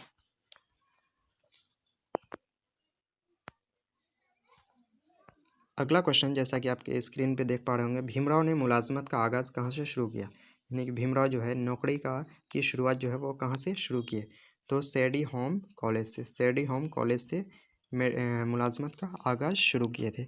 चलिए अगला सवाल की ओर बढ़ते हैं। अगला सवाल कह रहा है उन्हें मुल्क की आइन साजी के किस कमेटी का सदर बनाया गया, यानी कि उन्हें जो मुल्क की आइन यानी कि संविधान बनाने की किस कमेटी का सदर यानी कि अध्यक्ष बनाया गया था, तो दस्तूर साज कमेटी, दस्तूर साज कमेटी जिसको ड्राफ्ट कमेटी भी कहा जाता है। तो काफ़ी इंपॉर्टेंट क्वेश्चन है ये, आपके बोर्ड में ऐसा क्वेश्चन पूछा जाता है। तो दस्तूर साज यानी कि ड्राफ्ट कमेटी का ही उसको सदर यानी कि अध्यक्ष बनाया गया था। चलिए नेक्स्ट क्वेश्चन की ओर बढ़ते हैं हम लोग। नेक्स्ट क्वेश्चन कह रहा है भीमराव की शादी किस उम्र में हुई। तो भीमराव की शादी जो हुई थी उस वक्त उसकी उम्र थी 14 बरस, यानी कि 14 साल की उम्र में भीमराव की शादी हुई थी। चलिए अगला सवाल की ओर बढ़ते हैं। अगला सवाल कह रहा है शादी के वक्त वह किस दर्जे के तालिबे इल्म थे। यानी कि शादी जब 14 वर्ष की उम्र में हुई थी तो उस वक्त वो किस दर्जे के छात्र थे। तो उस वक्त वो 5वीं दर्जे के यानी कि 5th क्लास के स्टूडेंट थे। चलिए नेक्स्ट क्वेश्चन की ओर बढ़ते हैं। नेक्स्ट क्वेश्चन कह रहा है भीमराव की शादी किससे हुई। भीमराव की शादी किससे हुई। तो 9 साल की लड़की थी, ध्यान रखेंगे कितने साल की थी, 9 साल की, जिसका नाम था रामाबाई। यानी कि 9 साल की लड़की रामाबाई से भीमराव अंबेडकर की शादी हुई थी। तो काफ़ी इंपॉर्टेंट क्वेश्चन है ये, ज़रूर ध्यान रखेंगे इसको। अगला सवाल है भीमराव किस मज़हब को कबूल किए। यानी कि भीमराव जो है पहले तो हिंदू मज़हब में थे, फिर बाद में किस मज़हब को कबूल कर लिए, तो बौद्ध मज़हब को उन्होंने कबूल कर लिए थे बाद में। चलिए अगला सवाल की ओर बढ़ते हैं। अगला सवाल कह रहा है भीमराव का इंतकाल कब हुआ। तो भीमराव का जो इंतकाल हुआ था वो 5 दिसंबर 1956 को हुआ था। 5 दिसंबर 1956 को भीमराव अंबेडकर का इंतकाल हुआ था। तो काफ़ी इंपॉर्टेंट सवाल है ये, ज़रूर ध्यान रखेंगे आप। चलिए अगला सवाल की ओर बढ़ते हैं। अगला सवाल कह रहा है बौद्ध मज़हब में निर्वाण का क्या तस्वुर है। यानी कि बौद्ध मज़हब में निर्वाण जो है वो किसको कहा जाता है। निर्वाण मतलब होता है इरफान हासिल करना, इरफान मतलब मुक्ति हासिल करना को ही निर्वाण कहा जाता है बौद्ध धर्म में। चलिए अगला सवाल की ओर बढ़ते हैं। अगला सवाल कह रहा है भीमराव अंबेडकर को किस रत्न से नवाजा गया था। तो भारत का जो सबसे बड़ा पुरस्कार है वो भारत रत्न, यानी कि भीमराव अंबेडकर को भारत रत्न से नवाजा गया था। पहला सवाल कह रहा है उर्दू ड्रामा और आगा हश्र क्या है। उर्दू ड्रामा और आगा हश्र क्या है। तो यह एक मजमून है। उर्दू ड्रामा और आगा हश्र क्या है, एक मजमून है। चलिए अगला सवाल की ओर बढ़ते हैं। अगला सवाल कह रहा है उर्दू ड्रामा और आगा हश्र किसका मजमून है। यानी कि उर्दू ड्रामा और आगा हश्र के मजमून निगार कौन है। तो इसके जो मजमून निगार हैं वो हैं professor Lutfur Rahman. Professor Lutfur Rahman Urdu drama और आगा हश्र के मजमून निगार हैं। चलिए अगला सवाल की ओर बढ़ते हैं। अगला सवाल कह रहा है लुत्फ़ुर रहमान की पैदाइश कब हुई। काफ़ी इंपॉर्टेंट सवाल है ये, जो लुत्फ़ुर रहमान की पैदाइश कब हुई। तो इसकी जो पैदाइश हुई थी वो हुई थी 1941 ईस्वी में, यानी कि 1941 को लुत्फ़ुर रहमान की पैदाइश हुई थी। चलिए अगला सवाल की ओर बढ़ते हैं। अगला सवाल आपके स्क्रीन पे लुत्फ़ुर रहमान की पैदाइश कहाँ हुई। लुत्फ़ुर रहमान की पैदाइश कहाँ हुई। तो छपरा ज़िला के बनियारपुर गांव में, यानी कि बनियारपुर गांव जो कि छपरा ज़िला में पड़ता है, वहीं पे लुत्फ़ुर रहमान की पैदाइश हुई थी। अगला सवाल कह रहा है उनके वालिद का नाम बताएं। यानी कि लुत्फ़ुर रहमान के वालिद का नाम क्या था। तो लुत्फ़ुर रहमान के वालिद का नाम था मौलवी अब्दुल गफ़ूर, जो कि इंतकाल कर चुके थे, इसलिए मरहूम लगाया गया है, मौलवी अब्दुल गफ़ूर मरहूम। तो काफ़ी इंपॉर्टेंट सवाल है ये, इसको आप ज़रूर ध्यान रखेंगे। चलिए अगला सवाल की ओर बढ़ते हैं। अगला सवाल कर रहा है उनके वालिदा का नाम बताएं। यानी कि लुत्फ़ुर रहमान के वालिदा का नाम बीबी आमिना खातून था। बीबी आमिना खातून लुत्फ़ुर रहमान के वालिदा का नाम था। तो काफ़ी इंपॉर्टेंट सवाल है ये। अगला सवाल कह रहा है बनियारपुर लुत्फ़ुर रहमान का क्या था। यानी कि जहाँ पे उसकी पैदाइश हुई थी वो क्या था लुत्फ़ुर रहमान का। तो ध्यान रखेंगे वो नानी हाल था, यानी कि नानी हाल में ही उसकी पैदाइश हुई थी। चलिए अगला सवाल की ओर बढ़ते हैं। अगला सवाल जैसा कि देख पा रहे होंगे आप, जो लुत्फ़ुर रहमान का आबाई वतन कहाँ था। लुत्फ़ुर रहमान का आबाई वतन कहाँ था। तो वो था आपका मौज़ा रियोंडा। मौज़ा रियोंडा जो कि दरभंगा ज़िला में पड़ता है, वही उसका आबाई वतन था और बनियारपुर उसका नानी हाल था। अगला सवाल देखते हैं क्या कह रहा है। अगला सवाल जैसा कि देख पा रहे होंगे, अगला सवाल कह रहा है लुत्फ़ुर रहमान की इब्तदाई तालीम कहाँ हुई।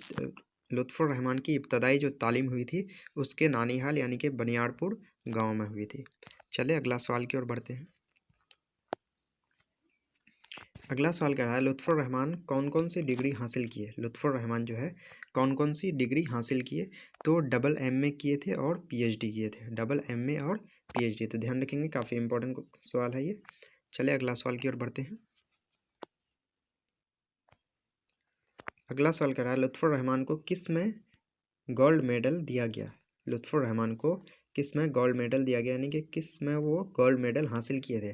तो एमए में वो गोल्ड मेडल हासिल किए थे लुत्फुर रहमान, तो ध्यान रखेंगे इसको। चलिए अगला सवाल की ओर बढ़ते हैं। अगला सवाल कह रहा है लुत्फुर रहमान ने तदरीसी खिदमत का आगाज़ कहाँ से किया, यानी कि लुत्फुर रहमान पढ़ाना कहाँ से शुरू किए। तो भागलपुर यूनिवर्सिटी से पढ़ाने का आगाज़ किया, यानी कि तदरीसी खिदमत का आगाज़ वो भागलपुर यूनिवर्सिटी से किए थे। चलिए अगला सवाल की ओर बढ़ते हैं। अगला सवाल कह रहा है लुत्फुर रहमान भागलपुर यूनिवर्सिटी के किस शोबे के सदर भी रहे, यानी कि जहाँ से वो पढ़ाने की यानी कि तदरीसी खिदमत को आगाज़ किए थे भागलपुर यूनिवर्सिटी, तो वहाँ के किस शोबा के सदर भी रहे थे, यानी किस डिपार्टमेंट के हेड भी रहे थे। तो उर्दू, यानी कि उर्दू डिपार्टमेंट के हेड थे। चलिए अगला सवाल की ओर बढ़ते हैं।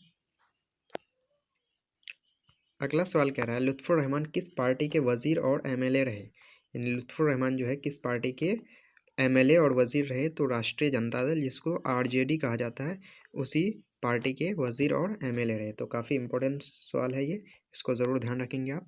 चलिए अगला सवाल की ओर बढ़ते हैं। अगला सवाल कह रहा है लुत्फुर रहमान के शायरी के कितने मजमूए शाये हो चुके हैं। तो लुत्फुर रहमान के शायरी के 3 मजमूए शाये हो चुके हैं, ध्यान रखेंगे, काफ़ी इंपॉर्टेंट सवाल है ये। लुत्फुर रहमान के शायरी के 3 मजमूए शाये हो चुके हैं। चलिए अगला सवाल की ओर बढ़ते हैं। अगला सवाल कह रहा है उनके शायरी के 3 मजमूओं के नाम बताएं, यानी कि जो उनके शायरी के 3 मजमूए शाये हो चुके हैं उनके नाम बताएं। तो एक है ताजगी बुर्गनवा, जो कि गज़ल का मजमुआ है। एक बोसा नम है, जो कि गज़ल का ही मजमुआ है। और एक है सनम आशना, जो कि मजमुआ नज़म है, यानी कि नज़म का मजमू है। तो काफ़ी इंपॉर्टेंट सवाल है ये, आप ध्यान रखेंगे। ऐसा क्वेश्चन में पूछा जा सकता है जो इनमें से कौन लुत्फुर रहमान के शायरी का मजमुआ नहीं है। तो आपको 3 ऑप्शन ये दिया जाएगा और चौथा कोई दूसरा दे दिया जाएगा। तो आपको ये 3 याद रहेगा तो आप चौथा को टिक लगा सकते हैं। चलिए अगला सवाल की ओर बढ़ते हैं। अगला सवाल कह रहा है उर्दू ड्रामा निगारी और आगा हश्र कैसा मजमून है। तो उर्दू ड्रामा निगारी और आगा हश्र एक मजमून है, लेकिन ये एक तनकीदी मजमून है, ध्यान रखेंगे, तनकीदी मजमून है। अगला सवाल कह रहा है उर्दू का शेक्सपियर किसे करार दिया जाता है। उर्दू का शेक्सपियर, तो आगा हश्र कश्मीरी को ही उर्दू का शेक्सपियर करार दिया जाता है। तो काफ़ी इंपॉर्टेंट सवाल है ये। चलिए अगला सवाल की ओर बढ़ते हैं। अगला सवाल कह रहा है आगा हश्र की ड्रामा निगारी का आगाज़ कब हुआ, यानी आगा हश्र कश्मीरी की ड्रामा निगारी का आगाज़ हुआ था, शुरुआत हुआ था उसका 1901 ईस्वी में। काफ़ी इंपॉर्टेंट क्वेश्चन है ये। चलिए अगला सवाल की ओर बढ़ते हैं। अगला सवाल कह रहा है पहले ड्रामा निगार जिन्होंने सबसे पहले असरी ज़िंदगी मतलब दुनियावी ज़िंदगी की हकीकतों को मौजू फ़न की हैसियत दी, यानी ऐसे पहले ड्रामा निगार कौन थे जिन्होंने दुनियावी ज़िंदगी की हकीकत को अपने फ़न की मौजू में हैसियत दी। तो वो आगा हश्र कश्मीरी ही थे। चलिए अगला सवाल की ओर बढ़ते हैं। अगला सवाल कह रहा है लुत्फुर रहमान की किताबों के नाम बताएं। लुत्फुर रहमान की किताबों के नाम, तो ताजगी बुर्गनवा, शहर वफ़ा, ताबीर तनकीद, नस्र की शौरियत वगैरह, यानी कि ताजगी बुर्गनवा, शहर वफ़ा, ताबीर तनकीद और नस्र की शौरियत, ये सब लुत्फुर रहमान के किताबों के नाम हैं। तो चलिए अगला सवाल की ओर बढ़ते हैं। अगला सवाल कह रहा है जदीद ड्रामा निगारी का आगाज़ किससे होता है। जदीद यानी कि जो नया ड्रामा निगारी है उसका आगाज़ किससे होता है। तो उसका आगाज़ होता है आगा हश्र कश्मीरी से, आगा हश्र कश्मीरी से। अगला सवाल कह रहा है आगा हश्र के ड्रामों के नाम लिखें। आगा हश्र के ड्रामों के नाम, तो एक है सिल्वर किंग और एक है रुस्तुम व सोहराब। सिल्वर किंग, रुस्तुम व सोहराब। तो काफ़ी इंपॉर्टेंट सवाल है ये। चलिए अगला सवाल की ओर बढ़ते हैं। अगला सवाल कर रहा है ड्रामा की तकमील का लाजमी अंसर क्या है, यानी कि ड्रामा कराने के लिए जो लाजमी चीज़ है वो क्या है। तो उसके लिए स्टेज का होना ज़रूरी है, बिना स्टेज का ड्रामा मुकम्मल नहीं हो सकता। इसलिए ड्रामा की तकमील के लिए लाजमी जो चीज़ है, आंसर है, वो है स्टेज, यानी स्टेज का होना लाजमी है। नावेल किसका एक अहम हिस्सा है। नावेल किसका एक अहम हिस्सा है, तो ध्यान रखेंगे नावेल फिक्शन का एक अहम हिस्सा होता है। चलिए अगला सवाल की ओर बढ़ते हैं। अगला सवाल है नावेल किसकी देन है? नावेल किसकी देन है? तो ध्यान रखेंगे मगरबी अदब की, यानी कि ये पश्चिमी देशों की देन है, पश्चिम से ही आया है, यानी कि यूरोपियन कंट्रीज से ही आया है नावेल, इसलिए नावेल जो है वो मगरबी अदब की देन है। तो ध्यान रखेंगे। अगला सवाल की ओर बढ़ते हैं। अगला सवाल कह रहा है नावेल उस ज़माने की ज़िंदगी और मुआशरत की सच्ची तस्वीर है जिस ज़माने में वो लिखी जाए। किसने कहा? तो ये जो लाइन है ये कहा था बरतानिया की एक ख़ातून अदबिया क्लारा देवस, जिसका नाम क्या था? बरतानिया की एक औरत थी जिसका नाम था अदबिया क्लारा देवस, उसी ने ये बात कहा था। चलिए अगला सवाल की ओर बढ़ते हैं। अगला सवाल कह रहा है उर्दू नावल को फ़रोग़ देने में किसका नाम सरे फहरिस्त है? मतलब नंबर 1 पे किसका नाम आता है उर्दू नावल को फ़रोग़ देने में, ऊंचाइयों तक पहुंचाने में, यानी कि उर्दू नावल का बानी कह सकते हैं इसको, तो डिप्टी नज़ीर अहमद को ही कहा जाता है। तो काफ़ी इंपॉर्टेंट क्वेश्चन है, उर्दू नावल का बानी भी कहा जा सकता है इसको, तो डिप्टी नज़ीर अहमद, ध्यान रखेंगे। चलिए अगला सवाल की ओर बढ़ते हैं। अगला सवाल कह रहा है उर्दू का पहला नावल किसे करार दिया गया है?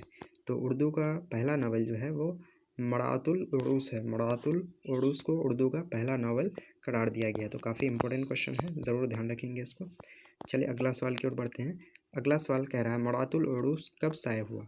यानी कि उर्दू का पहला नावल मरातुल उरूस ये कब शाये हुआ? तो 1869 ईस्वी में शाये हुआ था। तो ध्यान रखेंगे इसको, काफ़ी इंपॉर्टेंट सवाल है ये। चलिए अगला सवाल की ओर बढ़ते हैं। अगला सवाल कह रहा है मरातुल उरूस के अलावा नज़ीर अहमद ने कितने नावल लिखे? तो मरातुल उरूस जिसको उर्दू का पहला नावल कहा गया है, इसके अलावा भी नज़ीर अहमद 6 नावल लिखे थे, यानी कि टोटल 7 नावल लिखे थे। चलिए अगला सवाल की ओर बढ़ते हैं। अगला सवाल कह रहा है सूरतुल ख़याल किसका नावल है? तो सूरतुल ख़याल जो है ये शाद अज़ीम आबादी का नावल है, शाद अज़ीम आबादी, तो ध्यान रखेंगे। अगला सवाल की ओर बढ़ते हैं। अगला सवाल कह रहा है हाली के यानी अल्ताफ़ हुसैन हाली के नावल के नाम लिखें। तो अल्ताफ़ हुसैन हाली के नावल का नाम है मजालिसुन्निसा, रशीदतुन्निसा और इस्लाहुन्निसा, ये हाली के नावल का नाम है। तो ध्यान रखेंगे, आप पूछा जा सकता है जो इनमें से कौन हाली के नावल नहीं है, तो ये 3 ऑप्शन में रहेंगे और एक अलग से रहेगा, तो उस पर आपको टिक कर देना है। तो ऐसा कब होगा? जब ये तीनों आपको याद रहेगा। चलिए अगला सवाल की ओर बढ़ते हैं। अगला सवाल कह रहा है उर्दू नावल के नए अहद का आगाज़ कब होता है? यानी कि उर्दू नावल जो है उसका नया अहद कब से शुरू होता है? तो 20वीं सदी के इब्तदा से, 20वीं सदी के इब्तदा से उर्दू नावल के नए अहद का न्यू पीरियड का आगाज़ होता है। अगला सवाल है उमराव जान किसका नावल है? तो ध्यान रखेंगे मिर्ज़ा हादी रुस्वा का ही नावल है उमराव जान। चलिए अगला सवाल की ओर बढ़ते हैं। अगला सवाल गोदान और मैदान अम्ल किसके नावल हैं? तो ध्यान रखेंगे प्रेमचंद के नावल हैं। तो काफ़ी इंपॉर्टेंट क्वेश्चन है, गोदान और मैदान अम्ल प्रेमचंद के नावल हैं। चलिए अगला सवाल की ओर बढ़ते हैं। अगला सवाल कर रहा है लंदन की एक रात किसका नावल है? तो लंदन की एक रात ये सज्जाद जहीर का नावल है, सज्जाद जहीर। अगला सवाल कह रहा है नज़ीर अहमद की पैदाइश कब हुई? तो नज़ीर अहमद की पैदाइश हुई थी 6 दिसंबर 1836 ईस्वी में। तो काफ़ी इंपॉर्टेंट क्वेश्चन है, ध्यान रखेंगे इसको। चलिए अगला सवाल की ओर बढ़ते हैं। अगला सवाल कह रहा है नज़ीर अहमद की पैदाइश कहाँ हुई? तो नज़ीर अहमद की पैदाइश हुई थी ज़िला बिजनौर के अफजलगढ़ परगना के कोड़ियटर बस्ती में, यानी कि बिजनौर ज़िला के अफजलगढ़ परगना कस्बा के कोड़ेटर बस्ती में ही नज़ीर अहमद की पैदाइश हुई थी। अगला सवाल कह रहा है नज़ीर अहमद के वालिद का नाम बताएं। तो नज़ीर अहमद के वालिद का नाम सआदत अली था। तो काफ़ी इंपॉर्टेंट क्वेश्चन है ये, ज़रूर ध्यान रखेंगे इसको। चलिए अगला सवाल की ओर बढ़ते हैं। अगला सवाल है नज़ीर अहमद का ख़ानदानी सिलसिला किस बुज़ुर्ग से मिलता है? तो नज़ीर अहमद का जो ख़ानदानी सिलसिला है ये अब्दुल गफ़ूर आज़मपुरी नामक बुज़ुर्ग से मिलता है। चलिए अगला सवाल की ओर बढ़ते हैं। अगला सवाल है अब्दुल गफ़ूर आज़मपुरी शाह अब्दुल कुद्दूस गंगोही के कौन थे? तो शाह अब्दुल कुद्दूस गंगोही के थे मशहूर खलीफा, यानी कि अब्दुल गफ़ूर आज़मपुरी जो है वह शाह अब्दुल कुद्दूस गंगोही के मशहूर खलीफा थे। चलिए अगला सवाल की ओर बढ़ते हैं। अगला सवाल कह रहा है नज़ीर अहमद ने अरबी की किताबों का दर्स किससे लिया? यानी कि नज़ीर अहमद अरबी की किताब किससे पढ़े? तो मौलवी नसरुल्लाह से।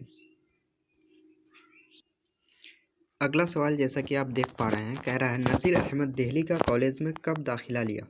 नज़ीर अहमद जो है वो दिल्ली के कॉलेज में कब दाखिला लिए? दिल्ली कॉलेज में तो 1845 ईस्वी में दिल्ली कॉलेज में नज़ीर अहमद दाखिला लिए।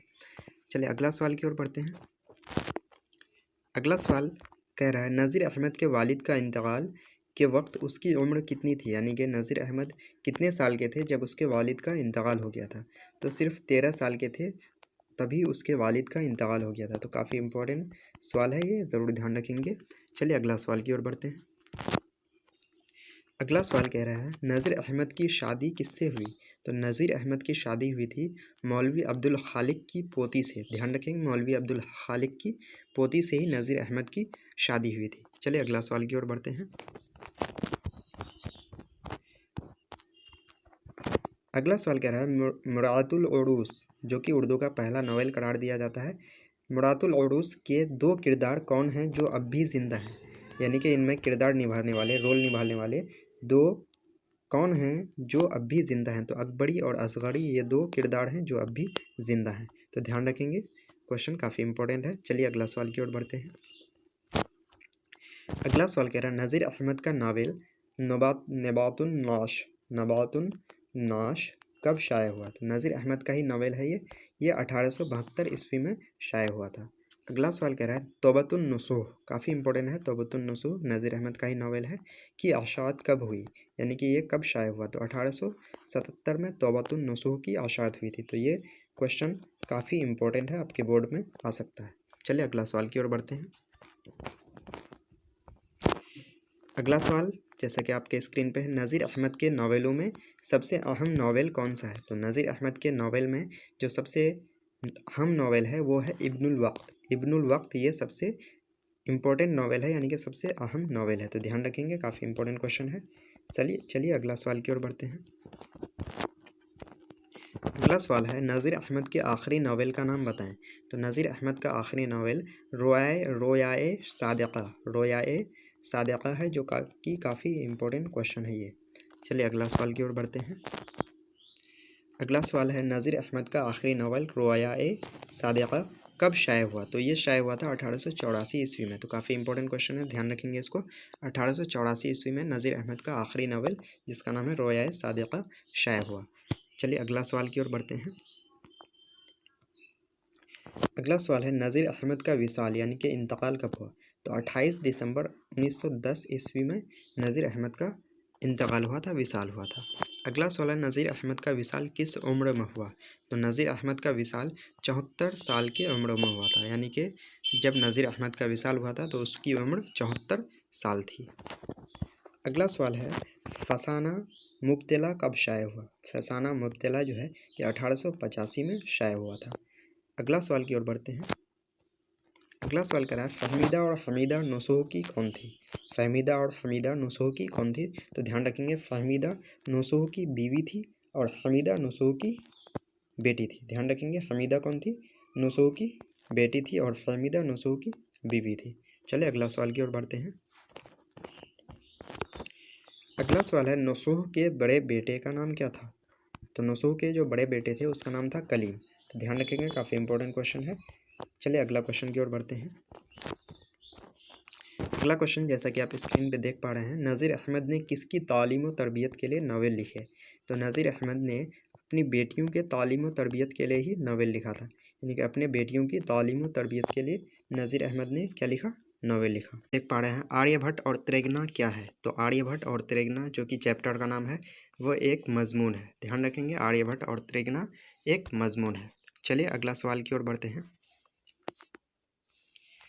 अगला सवाल कह रहा है जो कि काफ़ी इम्पोर्टेंट सवाल है, कह रहा है हिंदुस्तान के कदीम तारीख, कदीम मतलब पुरानी प्राचीन तारीख में किस दौर को सुनहरा दौर कहा जाता है?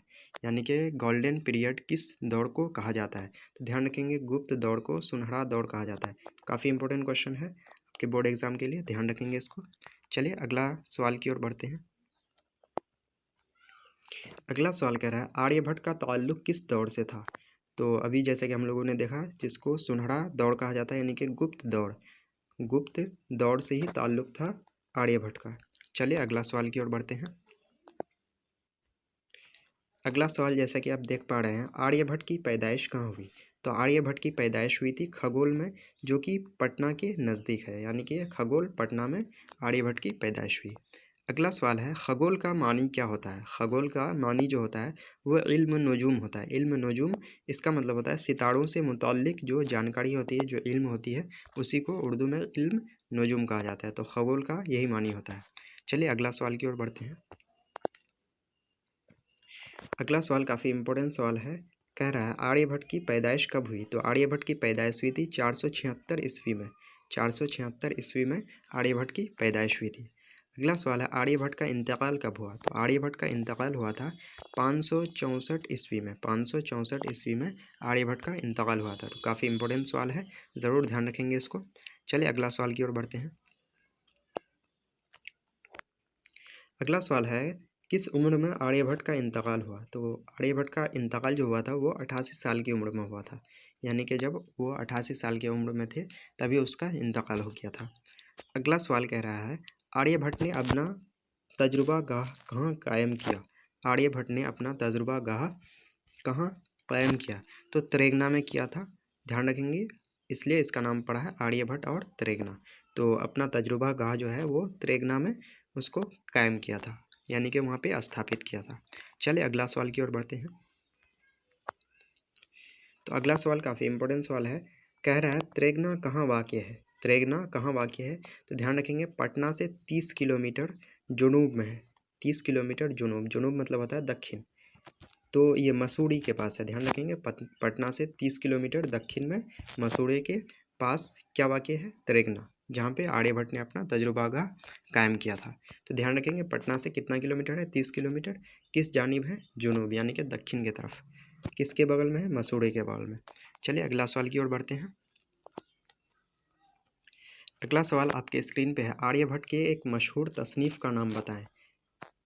आर्यभट्ट के एक मशहूर तसनीफ़ का नाम, तो इसका नाम जो है आर्यभट्ट आर्य सिद्धांत और तंत्र। आर्य सिद्धांत और तंत्र इसकी एक मशहूर तसनीफ़ यानी कि किताब है। चलिए अगला सवाल की ओर बढ़ते हैं। अगला सवाल है दुनिया का पहला साइंसदान जिसने साबित किया कि ज़मीन गोल है। तो दुनिया का पहला साइंसदान आर्यभट्ट ही था जिसने साबित किया था जो ज़मीन क्या है? गोल है। चलिए अगला सवाल की ओर बढ़ते हैं। अगला सवाल आपके स्क्रीन पे है, आर्यभट्ट ने किस मशहूर माहिर इल्म रियाजी मतलब होता है मैथमेटिक्स का जो विद्वान होता है उसी को माहिर इल्म रियाजी बोलते हैं। तो रियाजी मतलब होता है मैथमेटिक्स। तो आर्यभट्ट ने किस मशहूर माहिर इल्म रियाजी की रहनुमाई की थी, यानी कि उसका गाइडेंस किया था? तो ये पाइथागोरस जो है उसी की रहनुमाई की थी। कौन? आर्यभट्ट ने। तो काफ़ी इंपॉर्टेंट क्वेश्चन है ये, आपके बोर्ड एग्जाम में पूछा जा सकता है ये क्वेश्चन। चलिए अगला सवाल की ओर बढ़ते हैं। अगला सवाल है हमारे निज़ाम शमसी मतलब होता है सौरमंडल का सबसे बड़ा तारा कौन सा है? तो हमारा सौरमंडल का जो सबसे बड़ा तारा है वो कौन सा है? तो वो सूरज है, ध्यान रखेंगे। हमारे निज़ाम शमसी का जो सबसे बड़ा तारा है वो कौन सा है? सॉरी, यहाँ हमारे निज़ाम शमसी का जो तारा है वो कौन है? सूरज। चलिए अगला सवाल की ओर बढ़ते हैं।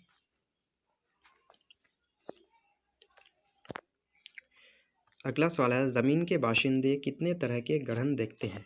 ज़मीन के जो बाशिंदे हैं वो कितने तरह के ग्रहण देखते हैं?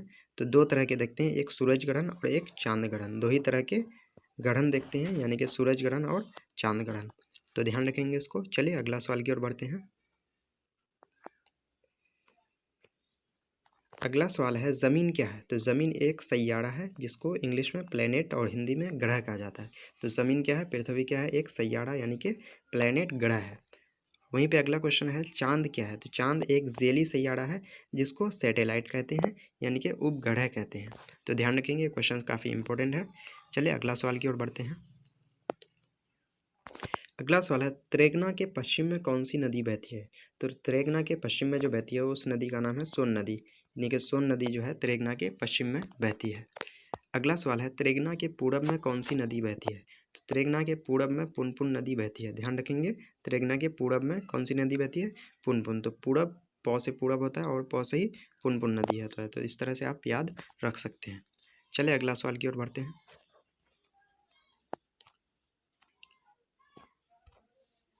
अगला सवाल कह रहा है त्रेगना के क्या मानी होते हैं।